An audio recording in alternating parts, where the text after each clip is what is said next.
paradigm of absolute control. And that's why we're just out here doing simple things, pointing out that we're meant to be in nature and be natural. And this is where we find the source that God made to transcend the New World Order. And that's why they want to try to keep us out of it. I'm angry. I've had enough of these people. They're a bunch of Christian murderers, scum. They're on giant death factories, keeping babies alive and selling their body parts. What more do you need to know about these people? I go out and face these scum. They literally crawl out from under rocks. They have green looking skin and they run around screaming, we love Satan, we wanna eat babies. I have them on video. Hillary's in the creepy weird sick stuff, man. She sleeps in the same room with that creepy weird woman whose mother wears a hood over her head. What the hell? That woman number one is ugly. Imagine how bad she smells, man. I'm told her and Obama just stink. Obama and Hillary both smell like sulfur.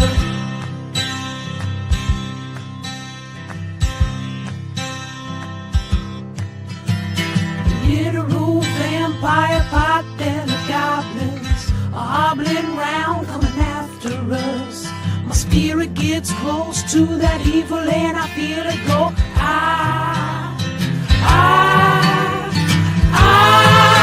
We're such self-centered crap, we don't even notice hell itself rising up against us. Millions of pointed people of the very worst type, and I'm so pissed. We're gonna stab your daughter at the mall. We're gonna stab your wife, your son.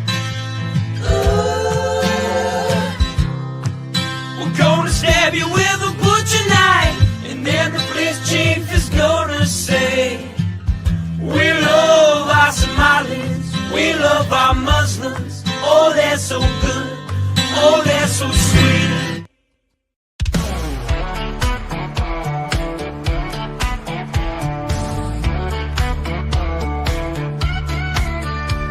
I'm sweating like a country pig. I'm gunning beers and taking swigs of ice cold Jack. We're at the track, it's racing day, we're getting smacked. I never really understood this NASCAR shit. I thought, how could I be impressed when cars go left? But then I went and baby, it's the best.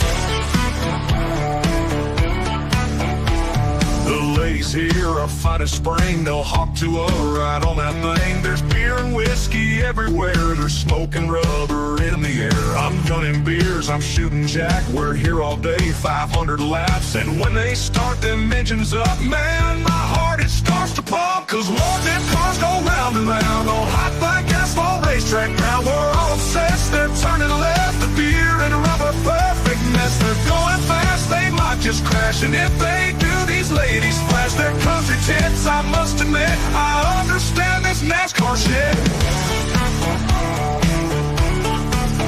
It's not loud, we're in the crowd. We're watching cars go round and round. We're in the South, the USA. We fly that flag each goddamn day. And when it's time to watch a race, we crack a beer right on our face. We watch them cars go fast and left. This NASCAR shit's the fucking best. Cause Lord, them cars go round and round on hot black asphalt racetrack ground. We're all obsessed, they're turning left. I'm drunk as shit, I love this mess. They're going fast, they might just crash. And if they do, these ladies flash their country tits. I must admit, I understand this NASCAR shit.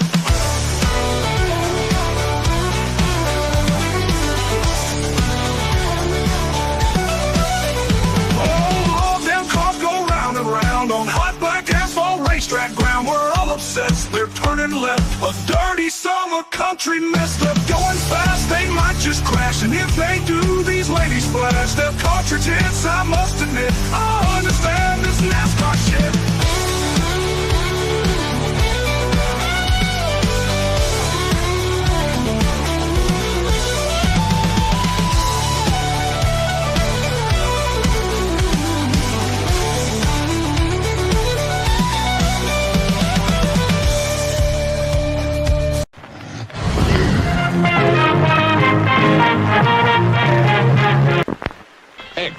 Persons under 18 will not be admitted. In a world where a checkered flag is just the start, meet Ryan Wheeler, the would-be champ who seems to have run his last lap. But when a mysterious figure offers Ryan a dark bargain, promising the throne of speed, he strikes a deal with the devil that will make him ride and die. From ball-busting YouTube sensation and Arca Menard's NASCAR breakout racer Cody Dennison comes his first kick-ass comic creation. This won't be your average ride. It's a tale drenched in bone-chilling horror, soaked in violence, and wrapped around the curves of both the track and the sexiest women that'll make you forget the road ahead. Experience the race of a lifetime, or the damnation of your very soul. Will Ryan outrun his demons, or will he burn in the fiery pits of hell? Don't miss out. Get Cody across the finish line. Back Ride and Die on Indiegogo. I have read a lot of books, and I think I'm a smart man here. However, there is one book I'm really excited about. It's one coming out soon, and it will blow you all away. The book is called Ride and Die. It's about some race car driver and some big titty demons. My good friend Cody Ake Kamala 331 wrote it, and it is amazing. You should all go back it on Indiegogo, just like I have.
Hey, you. You're finally woke.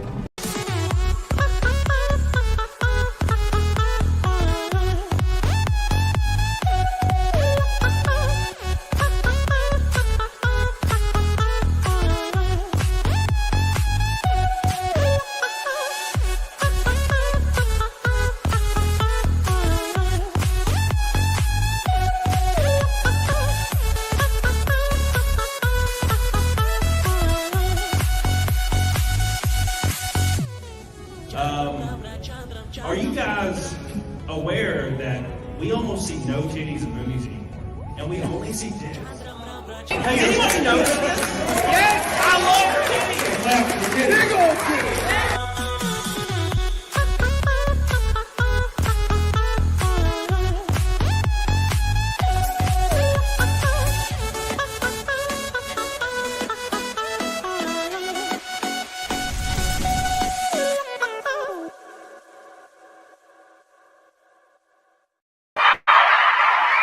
Oh my God! We're back on this illustrious Monday. Can you believe we finally survived another damn weekend without seeing each other's beautiful faces? Although you did see my beautiful face Saturday, and I did see your beautiful face. So it kind of technically turns out, but it's all good. It's all good. Welcome back to the show. I hope you guys are ready for some excitement, some stories, a little bit of politics, maybe some gaming shit. Maybe I'm going to take my drawers off. I don't know just yet. So make sure you like the damn show because you're about to find out. Make sure you hit it. We're going to the moon. Get the hell on it, diggity doggone it. We're up against the 419th naked snake in a row. 419 naked snakes in a row. That's 5 years straight, nearly. I don't know the math. And Billy has already got us started with a ginormous, delicious, throbbing pink boy. It's throbbing. It's throbbing. I finally got my PS3 to work with my capture card now. I can finally stream the PS3 games on my PC, which I've been playing Need for Speed, The Run, a lot. It's a good-looking game, 14 years old. Hell yeah.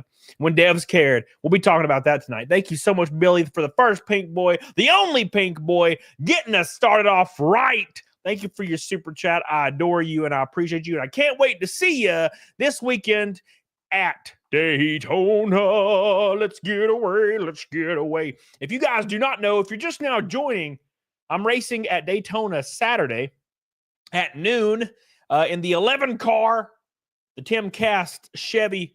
We're bringing a badass car to Daytona, so make sure you're watching. It'll be on Fox at noon. Don't miss it. You should be able to get it on every single cable, anything you got. Even damn bunny ears will get that shit. So get on it, doggone it. I'll see you guys over there. It's going to be a lot of fun. Very excited. Thank you, Billy, for getting us started, man. You are the man. Dominic's in here. Black Panther's in here. Crippled Snorlax is in here. Tapeachy Peaches is in here. Oh, Zanzayan. What's up, baby? Been a minute. Snafu, what's up, bitch? Tug Sip, how you doing? Kevin's here. How you doing, dude? God, look at all these beautiful people in the chat. Juicy Booch, my boy. Woo! Look at that. Eric Stone says nobody has told him to lay in them gym needles. Muzzle lay off the gym needles. How you doing, man? Jackie the deer. How you doing, baby? Hope you're doing well. Welcome back. We have so much to talk about today. CW's here. Skate Tim's here. Hot nigga. Everybody's saying hi to me. I feel so welcome. I ain't gonna turn into Rich. I apologize. I'll not be doing this. Oh my God. That's going to be a lot of fun, man. I'm very excited. Squid, what's up, dude? How you doing, buddy? We're going to have so much fun today. Just to let you guys know before we get into the saucy of the sauce, don't forget every $100 super chat or more gets 5 gifted memberships in the chat at random. 5. You can be responsible for an award to your fellow man. Raven Plumber, I appreciate you. How you doing, buddy? Welcome back. We're going hard. I got my Naked Snake shirt on. I got the Naked Snake shirt on, boys. I need some close-ups of the car for the diecast. I'm making you able to, if you're able to do so. Do you have pit road access, my man? If not, why have you not told me until right now? I sent off my list 2 days ago. You son of a, I can still get you in though, you bastard. It's just going to be a little bit more expensive than normal. A little bit. You can't make it. Oh, well, shit. Get the hell out of here. What are you talking about? I thought you were going. Yeah, I'll get you some close-ups. Hey, dude. Lazy Ryan's here. Hey, dude. All right, cool. We're good then. We're good. Can I have pit road access? Shut up. God, Billy, shut your mouth. Billy, I'm going to unmod you and ban you, Billy, if you make another statement like this. Billy, you son of we're going to be there together.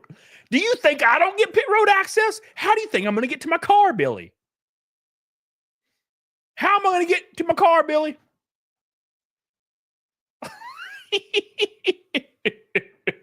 You literally will be standing beside me, Billy. But don't bother me too much, you little bastard. All right?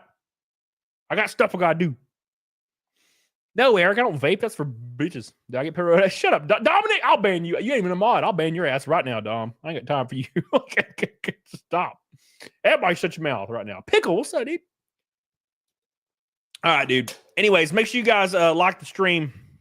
Richard, shut your mouth. Hey, Carrie, welcome back, baby. I thought you hated me. I thought you hated me now. I felt real bad. The last 3 days, dude, I felt so bad. I had people emailing me, damn, I can't believe how you treat Carrie. And I was like, I was just kidding. We were kidding. We're having a good time. They're like, how could you? Carrie's so good and you're so bad. And I'm like, no, it's fine. It is totally fine. You ever go to Watkins Glen? Lord Finatra? I raced at Watkins Glen. Am I racing at Watkins Glen this year? I have no idea. Everything's really up in the air this year. So I have we're gonna get into the content here in a minute, guys. I'm just talking to chat for a second. So I have my truck schedule is Martinsville, Rockingham, Texas, Kansas, Charlotte, Pocono, IRP, Richmond. I might be missing one. And also, my ARCA schedule is Kern, which we raced at, Tucson, Phoenix, Talladega, probably Charlotte as well. It's just depends on sponsorship. So basically, we're working on sponsorship right now, and just depends on if we get more. So I was supposed to have this much this year, and I ended up having this much. Like one of my big sponsors just didn't come back on, and we're trying to replace it right now. We're working really hard, and once that's replaced, we're good. It's a big deal, right? You know, like $100,000 goes a long way. But without it, you're done, right? So basically, you with it, you're good. Without it, you're done. If you follow NASCAR or any auto sport, and a driver randomly just is kicked out of a ride, you know, something like that. Like, oh, it's just so-and-so will no longer be driving for this team. You see an announcement or a news thing about that. It's because they ran out of money or a sponsor pulled out and they're done overnight. That's how it works. So we'll see what happens. Holly says, did you run any claps with Cletus at Daytona, test and tune? I mean, I was on the track probably at the same time, but I didn't like run with him or anything. Everybody kind of ran alone unless they were doing drafting runs with their teammates. Other than that, we did not know. We were worried about single car speed, and then at practice on Thursday, we're going to do a 4-car draft pack all day. That's what we're doing Thursday, and then Friday we'll have qualifying. So, but no, I saw him walking around though. Hey, Squiddy Bitty, my boy, coming in with the first orange boy. Anyone else buy Kanye's latest shirt after he nuked his website and left the only shirt with a Buddha symbol on it? Look, dude, that was messed up, but it also like made me morbidly laugh because it's so insane. Because didn't he run a Super Bowl ad for it? Didn't he run a Super Bowl ad for his website and then people did it? Or was that so that's a joke, Jenna? Is that a joke? Oh, okay, it's a joke. Okay, never mind. Disregard, everyone. Thank you, Squid. I love you. Squid, my boy. Love you, dude. Thank you, Pickle. Appreciate you. Anyways. The first goal boy is Billy. Says, have you ever played Need for Speed Run? It's a pretty good game. The only one I've ever played, I've played Need for Speed Hot Pursuit 2 on PC like back in the day at school. And then I played Need for Speed Underground 1 and 2. And that's the only ones I've played since. Thank you, Billy. I appreciate you. Thank you, Saul. Appreciate you, baby. All right. Oh, okay. So, yeah, he bought a Super Bowl bat. Okay, so what I saw was there was a Super Bowl ad, and then the next image was just one shirt, and it was a swastika. And I was like, oh, my God. That's like the ultimate, like, 14-year-old edgy troll thing I've ever seen in my life. All right, here we go. So today we're going to talk about a lot of things. We got to talk about FEMA. So if you guys don't know, after some investigative work, it turns out FEMA, which is an emergency task organization in the U.S. that provides funds to disaster areas like Hurricane Katrina, or maybe there's a giant tornado that went through and just obliterated everybody in Tuscaloosa. That almost hit my ass a few years ago. Or maybe it's when California caught on fire. Or maybe it's when North Carolina flooded and Tennessee flooded. FEMA is the organization that goes out there and saves some ass cheeks. Now, unfortunately, these people were only awarded $750 for their troubles. Very strange. It's all good, right? It's very weird. Does being an American ever make you feel like you're an employee at a shitty retail job and your district manager gets a $20,000 bonus? And then you're like, oh, cool. Do I get a bonus for like my operating profit? They're like, no, but you get a pizza party. But I'm like, you weren't even here. I was running the store. You weren't even here. And I'm getting a pizza party? And you get a $50,000 bonus? That's what FEMA's like. They're spending $59 million a week to house illegal immigrants in luxury hotels. That's wild. That is wild. We're going to get into that. And then we're going to talk about some some Gen Z stuff for Jenna, and then we're going to talk about the gaming industry and the culture, and we're going to have a lot of damn fun. So make sure you get the hell on it, diggity doggone it, like the show, and don't forget, we're already a fifth of the way to Naked Snake. One red boy from a rainbow night, it looks like. Yes! Well, we're a green boy and a red boy. Yes! What's up, Stephanie? Don't forget, get your like in. Let's get up to 300 likes. That's the goal. Let me take a big old rip of my little, what are they called? Pussy sticks? What do you guys call these? Here we go. So let's get on it, doggone it. Nitra Amorosi says you got to take what Musk and his team says with a grain of, I thought you said with a grain of salt, with a ton of salt. Even better. I'm about to say grain of salt. Wow, what the hell? Did you know the Silent Rob? He used to rant about GameStop, but apparently he deleted his channel. I've heard of that guy. Yeah. All right. All right. Jenna, you've changed. You've changed. All right. Let's get into this sauce. So let's talk about FEMA first, and we're going to have some fun. Get on, doggone it. It's going to be fun. Did you watch the Super Bowl? I did not, Dominic. I have not watched a football game since, oh my God, maybe 2011. I think I watched the NCAA final with Auburn. Maybe, was it Ohio? Was it Ohio? Or was it Florida? No, that doesn't make sense. Maybe it's Ohio. Anyways, that's the last time I watched a football game. Was 2011 when Auburn won. Or 2010 when Auburn won. I don't remember. Shit, been that long. Been that long, man. Been a long time, man. All right, let's jump right into the sauce, boys. Get ready for it. Hey, Joe 24 ever. How you doing, buddy? We're getting on the sauce today. And they let North Carolina freeze in the snow. I've lucid dreamed about the best. Oh my God, Jesus. You guys, you're being horny on Maine in the chat right now, guys. Come on. Come on, guys. Come on, guys. Let's go. Stop being horny now. All right, boys, let's just jump right into this. Some reports that we need to address in regards of how the money has been spent, FEMA money specifically. We're talking about to the tune of 59 million in a week. A week? 59 million last week. The DOGE team just discovered that FEMA sent 59 million last week to luxury hotels in New York City to house illegal migrants. You would remember, I was there and we saw it countless of times, that the Biden administration made sure to make it clear that never, ever FEMA was ever used for illegal migrants. Yes, keep that in mind. Okay, so this is something that's very important that a lot of people forget.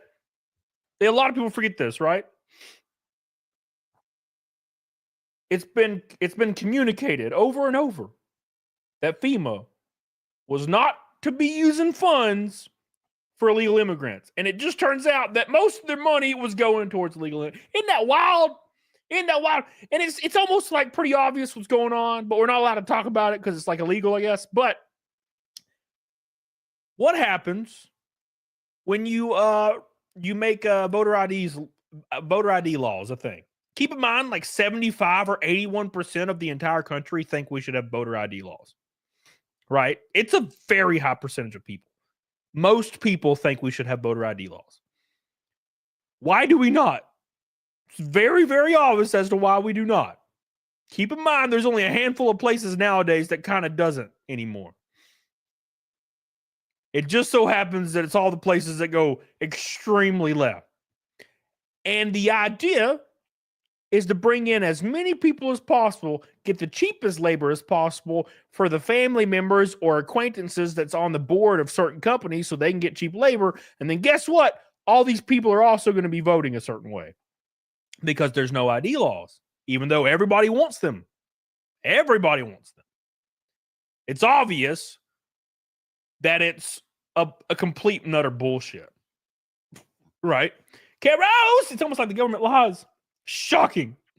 Absolutely abhorrent behavior. Thank you, Karis. I appreciate you, baby. I love you, dude. Can't wait to see you. Biden said that Karine Jean-Pierre said that. I got the clip of Karine Jean-Pierre categorically saying that that never happened. And now you know they were lying. Now we have the proof that they were lying. Sending this money violated the law, and is in gross insubordination to the president's executive order. That money is meant for American disaster relief, and instead is being spent on high-end hotels for illegals. Keep in mind, it's high-end hotels, too. They ain't staying at Roach Motels. They're not staying at Roach Motels, boys. They're staying at the damn Hilton. They're staying at the Hilton. Keep in mind, it's called the Federal Emergency Management Agency, not the International Emergency Management Agency. But it seems like that's what it probably should be called nowadays. Back demand will be made today to recoup those funds. How is this possible? Well, meanwhile, thanks to Chief Nerd, this is what FEMA is doing to U.S. citizens in North Carolina. FEMA kicks hurricane survivors out of temporary housing into snowstorm and freezing temperatures. Man, I'm telling you what, dude, it's exactly like a retail store. They're giving them the pizza party and giving everybody else the bonuses. Where's my bonus, boys? I don't get severance. I don't get a bonus. All I get's a pizza party. Hey, thanks, Cody. Thanks, Cody, for giving us $880,000 of operating profit last year. $880,000 of operating profit. I had $880,000 of operating profit in 2016 at GameStop. $880,000 operating profit. That means liquid, juicy money after everything. And you know what I got? I got a pizza party. A pizza party. $888,000. They could have given 5% of that to me and like trickled down to my team. 3% to the ASM, 5% to the SM, 2% to your third keys, 1% for each employee. And you would still be left with $850,000. You know what I'm saying? And your employees would work so hard. They would never fuck you over. They'd never be late. They do everything they can to make this organization successful. And all you have to do is give them 8%, and you can't do that. You can't do that. You have to give people that don't deserve it $59 million a week and kick out people that are barely surviving in North Carolina during snowstorms. Every single organization is ran ass backwards, and I want to know why. It's also closing disaster recovery centers in North Carolina until Monday due to winter weather. What is this? I mean, how can this be happening? How evil can these people be? Again, it's like we were saying the other day. We are facing a spiritual war because these people have no souls. These are just pure demonic forces. Because who can that calls himself a human do something like this? Nobody. And Muse, the crazier part of the story, Elon, the FEMA money went to Pakistan as they own the Roosevelt Hotel. Senator Schumer arranged. The crazier part of the story, the FEMA money went to Pakistan as they owned the Roosevelt Hotel. I'm living in a simulation. We have to be living in a simulation, dude. How is this possible? I can't. You know what happens? All these people get shuffled into these hotels and they hand out a little cue card in Spanish. And it says, here's all your stuff. Make sure you vote Democrat. That's what they're doing. That's what they're doing, dude. It is insane to me. Slosher!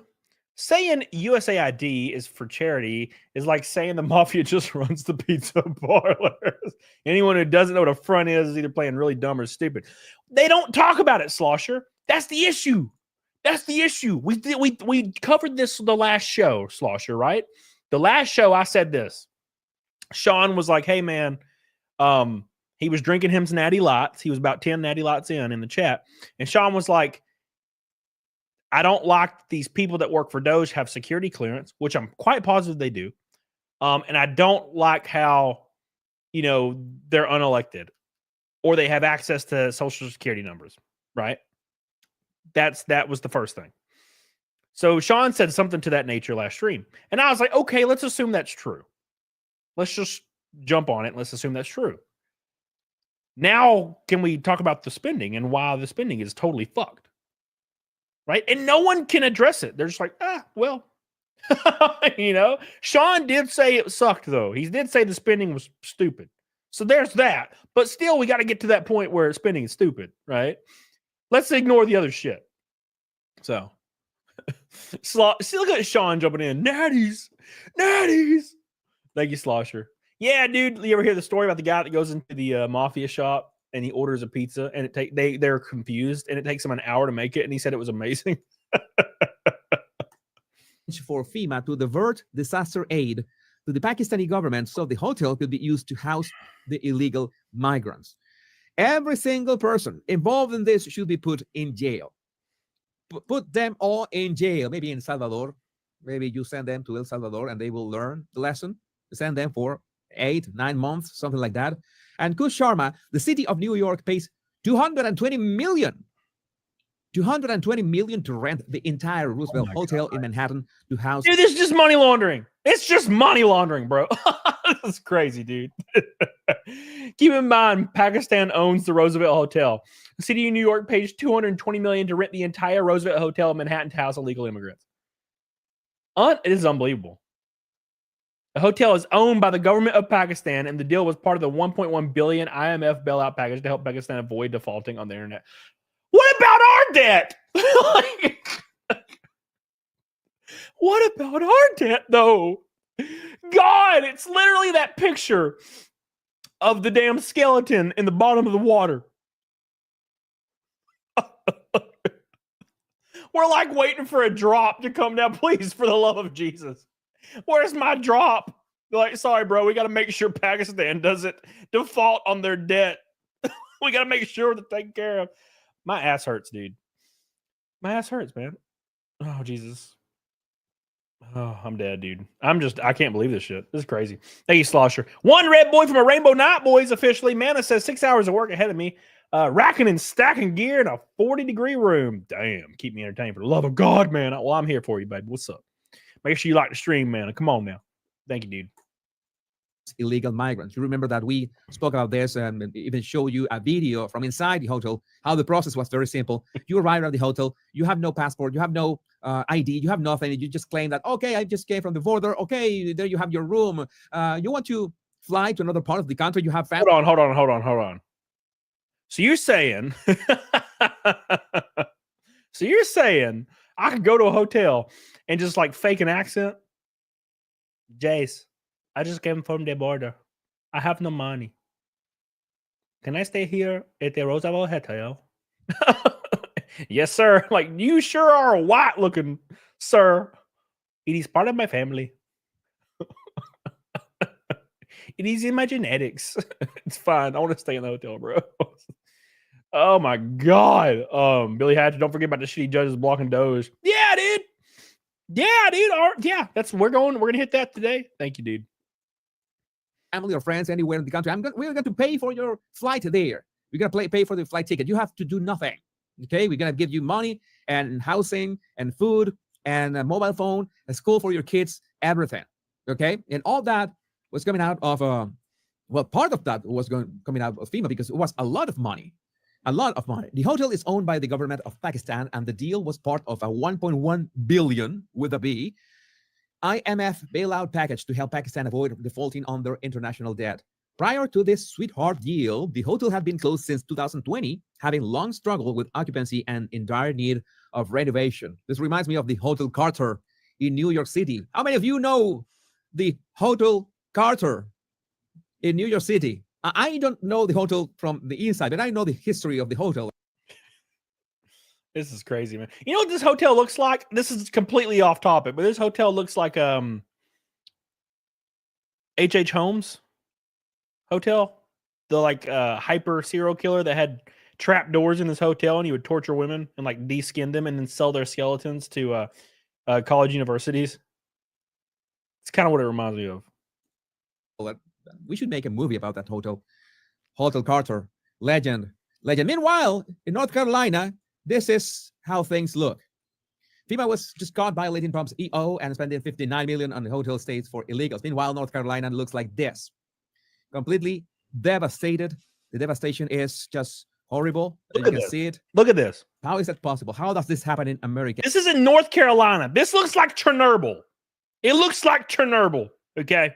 It looks like we're in freaking Chernobyl right now. That's what this looks like. We got places in America that looks like Chernobyl, and they're housing illegal immigrants for $60 million a week right now. We have places that look like Chernobyl currently in the U.S., and no one cares. And how can this exist in our country? What is going on? And everybody, including Sean, is saying it's all fake. They don't believe it. It's fake news. Sorry. It wasn't put out by a reputable news source like CNN, which was sued for like $8 billion over 100 lawsuits in the last 3 years for lying. Fine. I'm freaking, I can't believe it. I can't believe this, man. Look at this. Yeah, how can this be fair, just, human? Look at this. My boy Vampus right now in the chat. He's boots on the ground, says, I live in Swannanoa, North Carolina, and I can confirm no one cares about people still living. They're still living in tents and RVs. They don't give a shit. Where's their $60 million? This is what FEMA is supposed to be used for. American citizens freaking lives being uprooted by disasters. Oh, sorry, boys. You get a pizza party. We'll give you a pizza party, though. You can get a pizza party. That's all you get, unfortunately. Humane, moral, anything, nothing. I mean, we are talking about so much money has been diverted to all sorts of things. And now we know, now I have the proof, the absolute proof that the Biden administration lied about this. Another reason for all those Democrats or ex-Democrats or ex-blue voters to say, you know, I'm out. I will not be voting for these people anymore. They have lied too much. First the hoaxes, Biden lying and Karine Jean-Pierre lying about FEMA funding. Let's play the video. Former President Trump is accusing the Biden administration of using FEMA funding to support undocumented. How is the White House responding to this? I mean, it's just categorically false. Oh!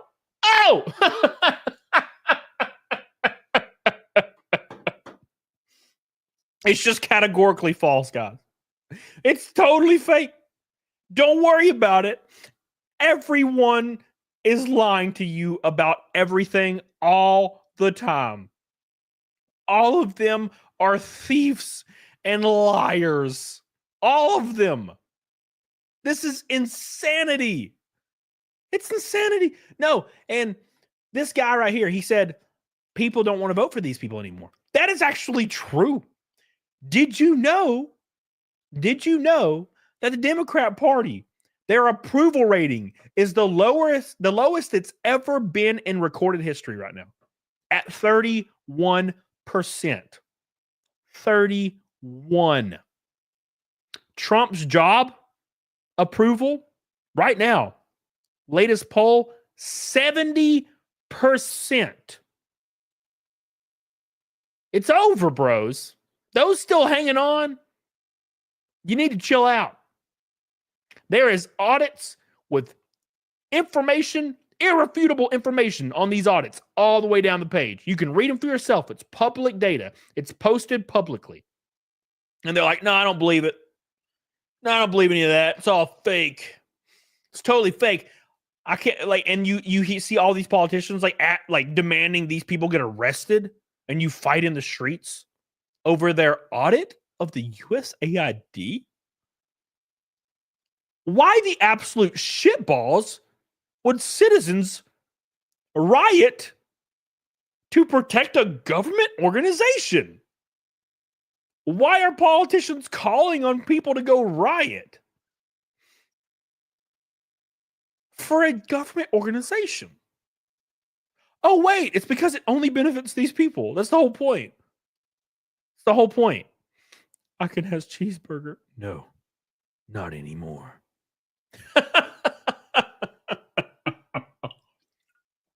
Oh my God, I'm dying, boys. I'm dying. We're a fifth of the way to Naked Snake. One red boy is a rainbow. Night. We're two Naked Snakes from 420. Nice. It's just categorically false. It's just categorically false. That's not happening. False. It is not true. It is a false statement. And look, the fact of the matter is, I think Washington Post fact checker did a piece, and the headline recently, just moments ago, not too long ago, and the headline was, "No, Biden did not take FEMA relief money to use on migrants, but Trump did." Oh, this is politics 101. Blame your enemy and accuse them of what you're doing yourself. Easy peasy 101. Come on now. Easy freaking peasy, dude. Absolute trash bags. So that's why I don't think the Democrats are going to win an election anytime soon. Well, by an election, maybe, Trump has to move with that 19th policy that he promised that to shield elections. Everything in due time, but he has absolutely to shield elections. Same day elections, paper ballots, national holiday. That is a drill. What's more, Geiger Capital, holy shit, I thought this was a typo. In just January, 1 million immigrants, legal and illegal, gained a job. Meanwhile, native-born Americans gained just 8,000. 1 million to 8,000. All net jobs gains post-COVID are immigrants. This is why. Unbelievable. You no longer live in a country that has anything to do with its own citizens. Our government and the politicians that represent the people have nothing to do with the people. 8,000 American citizens have gotten a job in January. 8,000. This is my hand. You see my hand? 8,000 people in the U.S. have gained a job in January.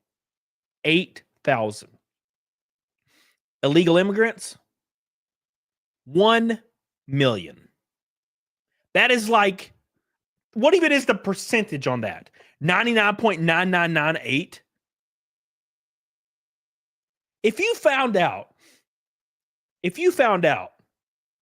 that you were going to get a bonus at your job, and they told you it was going to be split between you and the new hire. And keep in mind, you have been working there for 20 years. Okay? You've been working at your job for 20 years, and you're told you're going to get a bonus, and you're going to split it with a new hire that's been there 2 months. And you get your bonus, and it's $1,000. And you're like, oh, okay, cool. And then you hear that the new hire got an $80,000 bonus, and you split between the same pool. And he got 80 and you got 1,000. You've been there for 20 years. They've been there for 2 months. That's what the fuck's happening right now. How is there not people in the streets? Yeah, this is crazy, man. It's absolutely, none of these people care about you. They want you all dead. That's what they would prefer. All of you dead. As long as they can go home and bang their 28-year-old hookers and live in their lap of luxury. That's all they care about. Sean Smith. What's up, buddy? My man. Why they opened the border. That's what's the reason. And you see all this crazy deranged people. I'm sad to have to mention Mark Ruffalo. I hate Mark Ruffalo. I detest Mark Ruffalo. Detest. There's not many people on this earth that I detest. There's like 5. Mark Ruffalo is either number 1 or number 2. I can't even watch Avengers ever again because Mark Ruffalo's are in the movie. And I'm actually really good at that. I am very, very good at separating artist from human, right? I can't even do it with Mark Ruffalo. He is one of the only people I cannot separate the person from the actor anymore. I just can't. Because he is the most piece of shit person on the face of the earth. He's one of the most abhorrent, despicable piece of shit human beings that's ever existed on the face of the earth. Vile piece of shit. This dude sits in his mansion every single day, talks down to everyday people. And then when Joseph Rosenbaum was killed, Joseph Rosenbaum, the guy that was arrested for assaulting 4 small children, got 12 years in prison. And when I say assaulted 4 small children, I need you to understand the worst kind of assault you could absolutely imagine. Mark Ruffalo tweeted out, "Poor JoJo, you will be missed." What a disgusting human being. What a violent piece of shit. And this dude likes to speak from a place of morality. He likes to morally grandstand about how much he cares more about everyone else than you do, you filthy peasant. He cares about everybody way more than you filthy, irrelevant peasants. Also, rest in peace, JoJo, the guy that assaulted 4 small children. Disgusting human being. Absolutely disgusting human being. Can't stand this motherfucker. In my show, I thought maybe, I think I've never mentioned Mark Ruffalo. Maybe I mentioned him at some point, but he's so nobody that I might have forgotten. But right now I had to mention him. Because he says that people should not listen to Elon Musk while claiming that we are the ones you have to believe in. Yeah, it's not the rants. Let's listen to that. Elon Musk is such a two-faced turncoat trader because he was a climate champion. And he sold himself out for a buck and some power. For a buck, by the way. He sold him out for a buck. Guess what? Elon Musk sold out for $1, everyone. Oh, let's ignore when Mark Ruffalo shilled NFTs on his Twitter. Let's ignore 2 years ago when Mark Ruffalo, all he did for a month straight was promote NFTs on Twitter to get paid. Oh, but that's different. It's different because I'm Mark Ruffalo and you're a piece of shit. I'm Mark Ruffalo and you are a peasant. I am the god and you are nothing. Therefore, I can do whatever I want. It's not me selling out. I'm not selling out. I deserve money. You deserve nothing. And anybody that disagrees with me deserves nothing. How does this guy not jump off a cliff? How does this guy not look in the mirror and be like, damn, wow, I'm a violent hypocrite. God, what a disgusting person. Gross, man. Absolutely gross. He makes my skin just crawl. Follow that guy. That guy doesn't even have his original accent anymore. Don't follow him. I mean, this guy is insufferable. This guy is insufferable. Don't listen to him. We're the ones who we have to believe in. We're the ones who we're waiting for, and we're the ones that have to move forward. We're the ones who we have to believe in. We're the Mark Ruffalo says you have to believe him. This guy's insufferable. Don't listen to him. Don't listen to Elon Musk. You have to believe Mark Don't Ruffalo. listen to him. We're the ones who we have to believe in. We're the ones who. What a piece of shit. Gross, man. God, gross. Mark Ruffalo is disgusting. Oof. What a pile of work, man. What a pile of work, man. Can't believe it, dude. Can't believe it. Oh, Mark Ruffalo, boys. Anyways, let's continue. Sorry, I'm just blown away right now. I thought he was just a mediocre actor. Didn't even hear about him until now. Yeah, it's pretty sad. It's pretty sad, man. Absolutely sad. Beep, beep, beep. We gotta worry about everybody else. Okay, give everybody your money, Mark Ruffalo. No, not like that.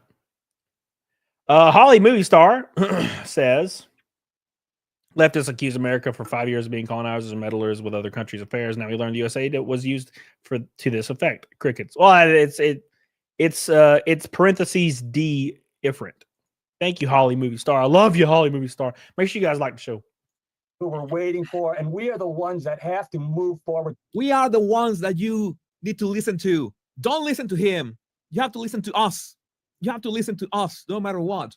And I have not confirmed this, but Elon Musk announced that the Department of Education no longer exists. I mean, I understand that couldn't be via an executive order. It has to be a bit more complex, maybe involving Congress.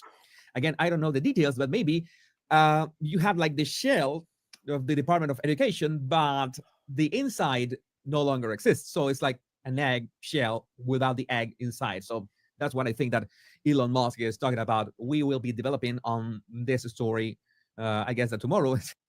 Yeah, we needed to dismantle everything. Dismantle it all, baby. Get rid of all of them. Get out of here. Get out of here, boys. Get out of here. All right. Let's continue. We got so much to talk about, man. We got so much to talk about. It's going to be a wild time. It's going to be an absolute wild time tonight, boys. Department of Education never existed in the first place. Some corrupt judge will try to block it. That's what they've been doing currently, actually. That's exactly what they're doing right now, dude. Got to block everything. Got to block all of it, boys. Make sure you can't find out what we spent the money on. It's unconstitutional to find out that we spent $10,000 on a paper cup.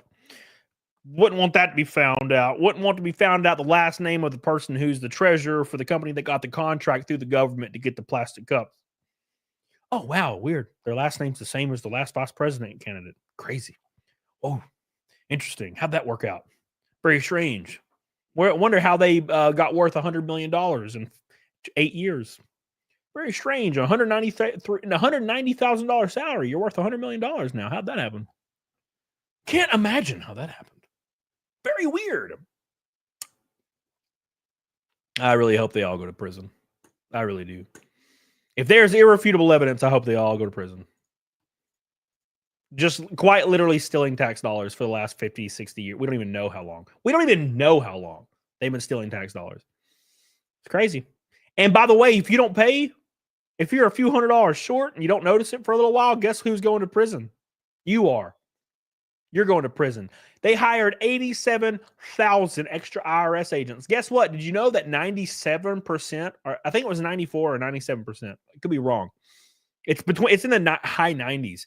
Percentage of audits were on people that made less than $32,000 a year last year. Yeah, they didn't go after billionaires like you thought. It's crazy, wild. Can't believe it. How shocked are you? I'm very shocked, everyone. I agree, Steph. Well, to be fair, Steph, it's going to get really nasty because even without pausing income tax, there's going to be like 50 million people that aren't even going to file. So you better put something in place like tariffs or something, the ERS, put something in place right now. Right now. You better put something in place right now because 40 million people are probably not going to be filing this year. That's probably what's going to happen. Let's be fair. All these people that see them, but nope, never. I'm not filing. Fuck y'all. I'm out. I'm out. And then the IRS is gonna be like, oh damn, we have all millions of people we got to audit. We can't. What are we gonna do? Nothing. You ain't gonna be able to do nothing. So it's gonna be very tricky. The cat is out of the bag, boys. The cat is out of the bag. This video, boys, is about Gen Z. We're going to watch this. We're going to have a good time about it. Jack says, I haven't filed in 8 years. I don't know if you should say that publicly, man. Hey, man, elaborate on that. I'd like to know. What do you mean? What do you mean? What do you mean, Jack Thornton? What do you mean, Jack Thornton? By the way, we're 370 until Naked Snake. One red boy till a rainbow night. What do you mean, Jack? Gen Z as a whole generation is bad at a lot of things. Bad at not getting addicted to vaping and making up new methods to get high. Bad at focusing for longer than 5 minutes without having to scroll on TikTok for an hour. Bad at not ordering DoorDash 4 to 5 times a week. But what Gen Z is best at, its magnus opus, is hate. There is no generation that is as hateful or vile as much as Gen Z is. There's generations that grew up and fought in wars, and I swear they're still not as hateful as us. If the people that fought in wars had... I don't know, man. I don't know. Every single person that's getting arrested currently for threatening people online are always mid-30s and bald. Like little, tiny, skinny, balding, mid-30s guys that have glasses. So I don't know if it's Gen Z, but let's keep going. Sit at a middle school or high school lunch table in 2016 and get roasted, they leave with more PTSD than on the war field. Nowadays, it seems like everything that goes viral is due to some type of hating. Think of some of the biggest things last year. Drake versus Kendrick, making fun of Ice Spice, happy for the elimination of the healthcare CEO. All right, that one's a little more valid, but you get my point. We've kind of thrived on hate, like how the ancient Romans had Colosseum fights, and the crowd would cheer when it was a person versus a lion to see if they would win over bloodshed. I wanted to talk about this now because there's been this this trend on TikTok hating on a certain rapper. Someone you all should know. Like, I could literally put a picture of his hair and you would all guess it. XXXTentacion. The speed X took over the rap game was something I think we haven't seen since he came out. This man was in jail and Look At Me came out and was going viral. He went in jail as a pretty unknown guy, then overnight became a celebrity. It was like one day on the internet you started to see these variations of profile pictures of X, and I can't lie, I was one of them dudes in school. I gotta be honest, as a aging white man, I've never really understood, other than like early 2000s hip hop, I've never really understood the hip hop thing. Especially like when I hear like stuff now, I'm like, dude, this is balls, right? There's a lot of hip hop that's good. Ronnie Radke, what is it? Falling in Reverse's new album has a lot of that shit in there, and it is wicked, right? And I've heard of stuff that's wicked before, but a lot of times it's garbage. So I've never really understood how people get like famous so fast over that stuff. Jenna says that rapper beat his pregnant girlfriend. He was a bad person when he was alive. Rest in peace. Rocking the X profile picture. He had that cult-like rap following that only a certain amount of rappers have. Nowadays, his closest equivalent is probably Cardi Glazers. You got Ye fans, Travis Scott fans, Youngboy fans. But I would say out of all of them, he was blowing them out the water with the amount of grass he had on his fans, even just from my account. I used to be staying updated on everything he had going on, and he was always getting in some type of drama. So you could always check his Instagram story and there being a chance he's dissing one of your favorite rappers. And even if you didn't listen to him or didn't care about him, you had no choice but to see him because the social media pages were posting him all the time. I remember so many were trying to sound like... That's the thing, man. Like they really do force these people on everybody. They force these people on you hard, right?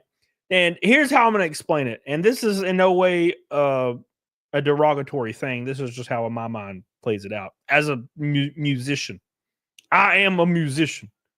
That's what I call myself. So, rap being in 4/4 almost always, and having very, very basic repeating melodies, if melodies at all, and having nothing to do usually with singing in key, right? I think it is extremely adoptable for the masses, right? You know what I'm saying? So people can digest it extremely easily because it's 4/4, almost no melody, if there is a melody, and there's nothing in key, right? So it's very, very, very digestible for people that have no knowledge about how music works at all or should sound. Studios, record companies, marketing companies have all found this out, and they push this shit so hard that it's unbelievable.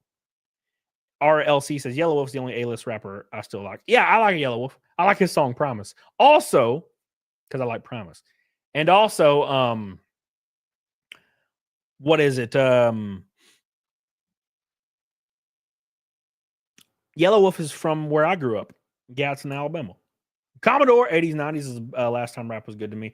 I like, those weird 2002s with like Ying Yang Twins and Lil Jon and Ice Cube, and even though Ice Cube was 90s as well. You know what I'm saying, though. Thank you, Commodore, for your super chat. I love you, baby. X and even copy the cadence he talks in. No, que no te galos. Hey, hey, what like? He was relatable to a lot of the younger generation because he would talk about his depression and what he's going through, and also give motivational talks all the time, telling people to chase their dreams. Dude, that was 100% like rap. That was 100% rap for a long period of time. You remember Lil Peep? Dude, I went to the gym, and like 3 different people was like, "You ever heard of Lil Peep?" And I'm like, No, I've never heard of Lil Peep. And then he died. And then everybody even loved him harder. I love Lil Peep. I'm like, what? Who the hell Lil Peep is? And he was literally all his music is about like wanting to die. And I'm like, oh, so like depression rap's like a thing now. And that's where all this was born out of. And it's all like the face tattoo stuff. This is me simplified, right? Dylan Nash's rap is basically 2/4, 4/4, oversimplified, quantized, and auto-tune, custom made for lowest level intelligence to drone to it. Yeah, that's kind of what I was alluding to, but it's not derogatory. It's just people that are not musicians or not musically inclined at all, they can really identify with it because it's kind of more like spoken poetry than anything, I think. Right? Which is why I like Ronnie Radke's new stuff, because it's almost like it's in key. It's weird. I really enjoy that kind of stuff. The last rapper to do something like that for a generation was Ye, which is why when he passed away, it was such a big deal to people. And for a long time, people have talked about his impact online and how big he could have potentially been. But now, apparently on TikTok, people have been hating on him. Like, this isn't some small trend or something. It's a huge, big trend on there. We all know, since X was always talking about his depression and his thoughts all the time, they would always use his songs and him speaking in sad edits and emo edits. We can never forget that Bart Simpson profile picture. I'm glad to say I was not one of those dudes rocking that. But didn't he deserve the hate a little bit? Like what Jenna said earlier? A lot of people would hear what he said and act fake depressed online.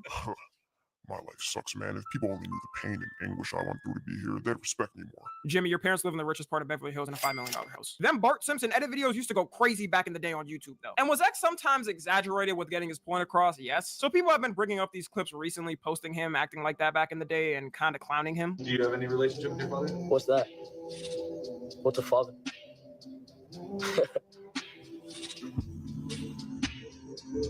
Mental illness, or do you suffer from depression?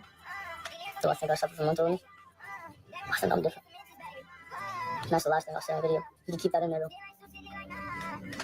So I say Orange Roy was weak. X is the opposite. X desires control.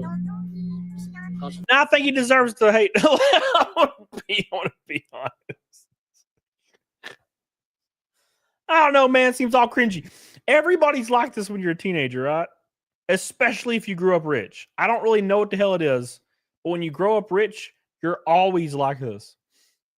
Dude, when I was growing up, or well, I guess in my 20s and 30s, even into my 20s and 30s, every rich kid I knew was like hyper depressed and on tons of drugs.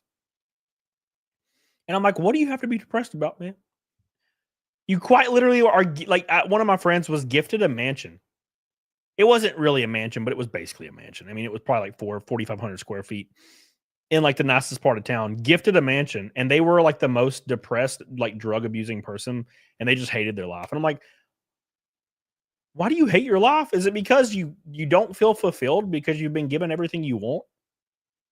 That's just what happens with all the rich kids, man. That's what happens, man. He beat her up so badly he blinded her in one eye. Jesus, Mary Joseph. See, yeah, he kind of deserves the hate. He kind of deserves the hate. But does the gaming industry deserve the hate? We're about to find out today, boys. We're about to find out today. He was depressed because they had no purpose. They've been given everything. Yeah, that's what I'm saying. It's exactly what I'm saying. Right? It's kind of hard to probably feel fulfilled when you're so wealthy. Right? You're like hyper wealthy, and you've never known otherwise. So you're just sitting in your room. You don't really know how to feel fulfillment anymore. You got everything you ever wanted. You were a popular kid in school because you're rich. You've always lived in the lap of luxury. Then you get out on your own and you don't really know what to do to feel fulfillment, because you used to feel fulfillment by being a rich kid and going to school, and you were a rich kid and everybody liked you. You know what I'm saying? It's very strange. It's not exclusive, but it's just generally speaking. What's up, Intimidator? Finally got some snow. What's up, dude? I'm doing good, man. And we leave Wednesday for Daytona. Daytona. This will be the last Naked Snake before Daytona. I will be streaming at the racetrack, though. So don't miss that. Don't miss it. It's going to be a lot of fun. I think, what's this? I think Asmongold reacted to this, yeah?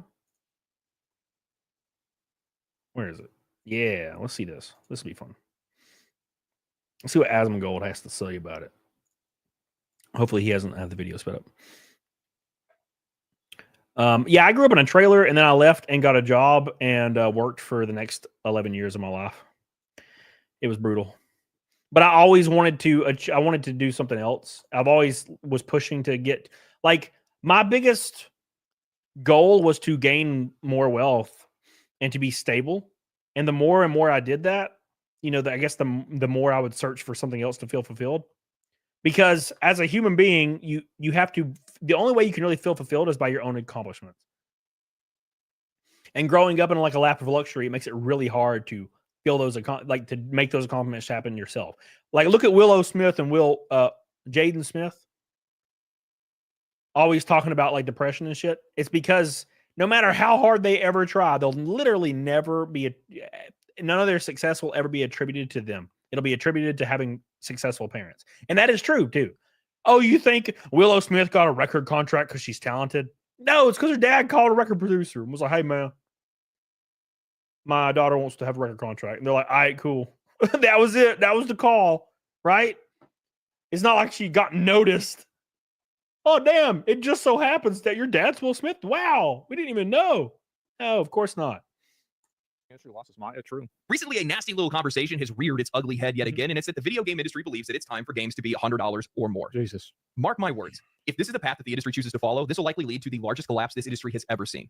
They think that the layoffs, closures, and canceled games are bad now. You haven't seen anything yet. The players already have a long list of reasons as to why not to buy games today, and you want to go and add an even bigger reason to that list? Likely, here's a good example, right? Is that you can use the inflation argument as much as you want, but they made Kingdom Come Deliverance for like 41 million bucks, and Black Myth Wukong was for like 60, 70, or 80 million. So like really all this is going to end up doing is it's going to make you non-competitive in the market because you're competing in a global marketplace with different currency rates and different rates of payment. I would absolutely never pay $100 for a video game unless it was Bloodborne 2 or Bloodborne 4K 60 frames on PC.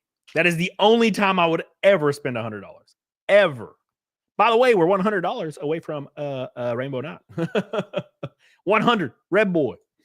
And so if you have places in other parts of the world that are making the product way cheaper than you are, and the product is relatively similar, then, and you know, the problem here is that it's actually better, is that you're going to just lose in the free market.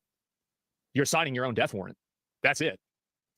The vast majority of players, the reason that will be at the very top of their list. You know, for years now, we've heard about how they think that the video game industry bubble is going to burst because there's just been so much investor interest over the years. The wages have increased, the cost of development and marketing has gone up, and the long development cycles that these games are in, 7 to 10 years in some cases, is just not making these games financially viable. These big AAA, these big shiny AAA games are too expensive to make for such little return. So they've gotten themselves thinking, well, how do we fix this issue? What's the actual problem here? I mean, you fire all the people who have useless jobs that contribute nothing to the actual product. You narrow. There you go. And also keep in mind, Grand Theft Auto 5. Grand Theft Auto 5 and what else is there? It was Grand Theft Auto 5, maybe Fortnite? Maybe it was Fortnite. I can't remember which one did it. I mean, Grand Theft Auto 5 obviously came out first, right? I think. It came out in like 2013 or something.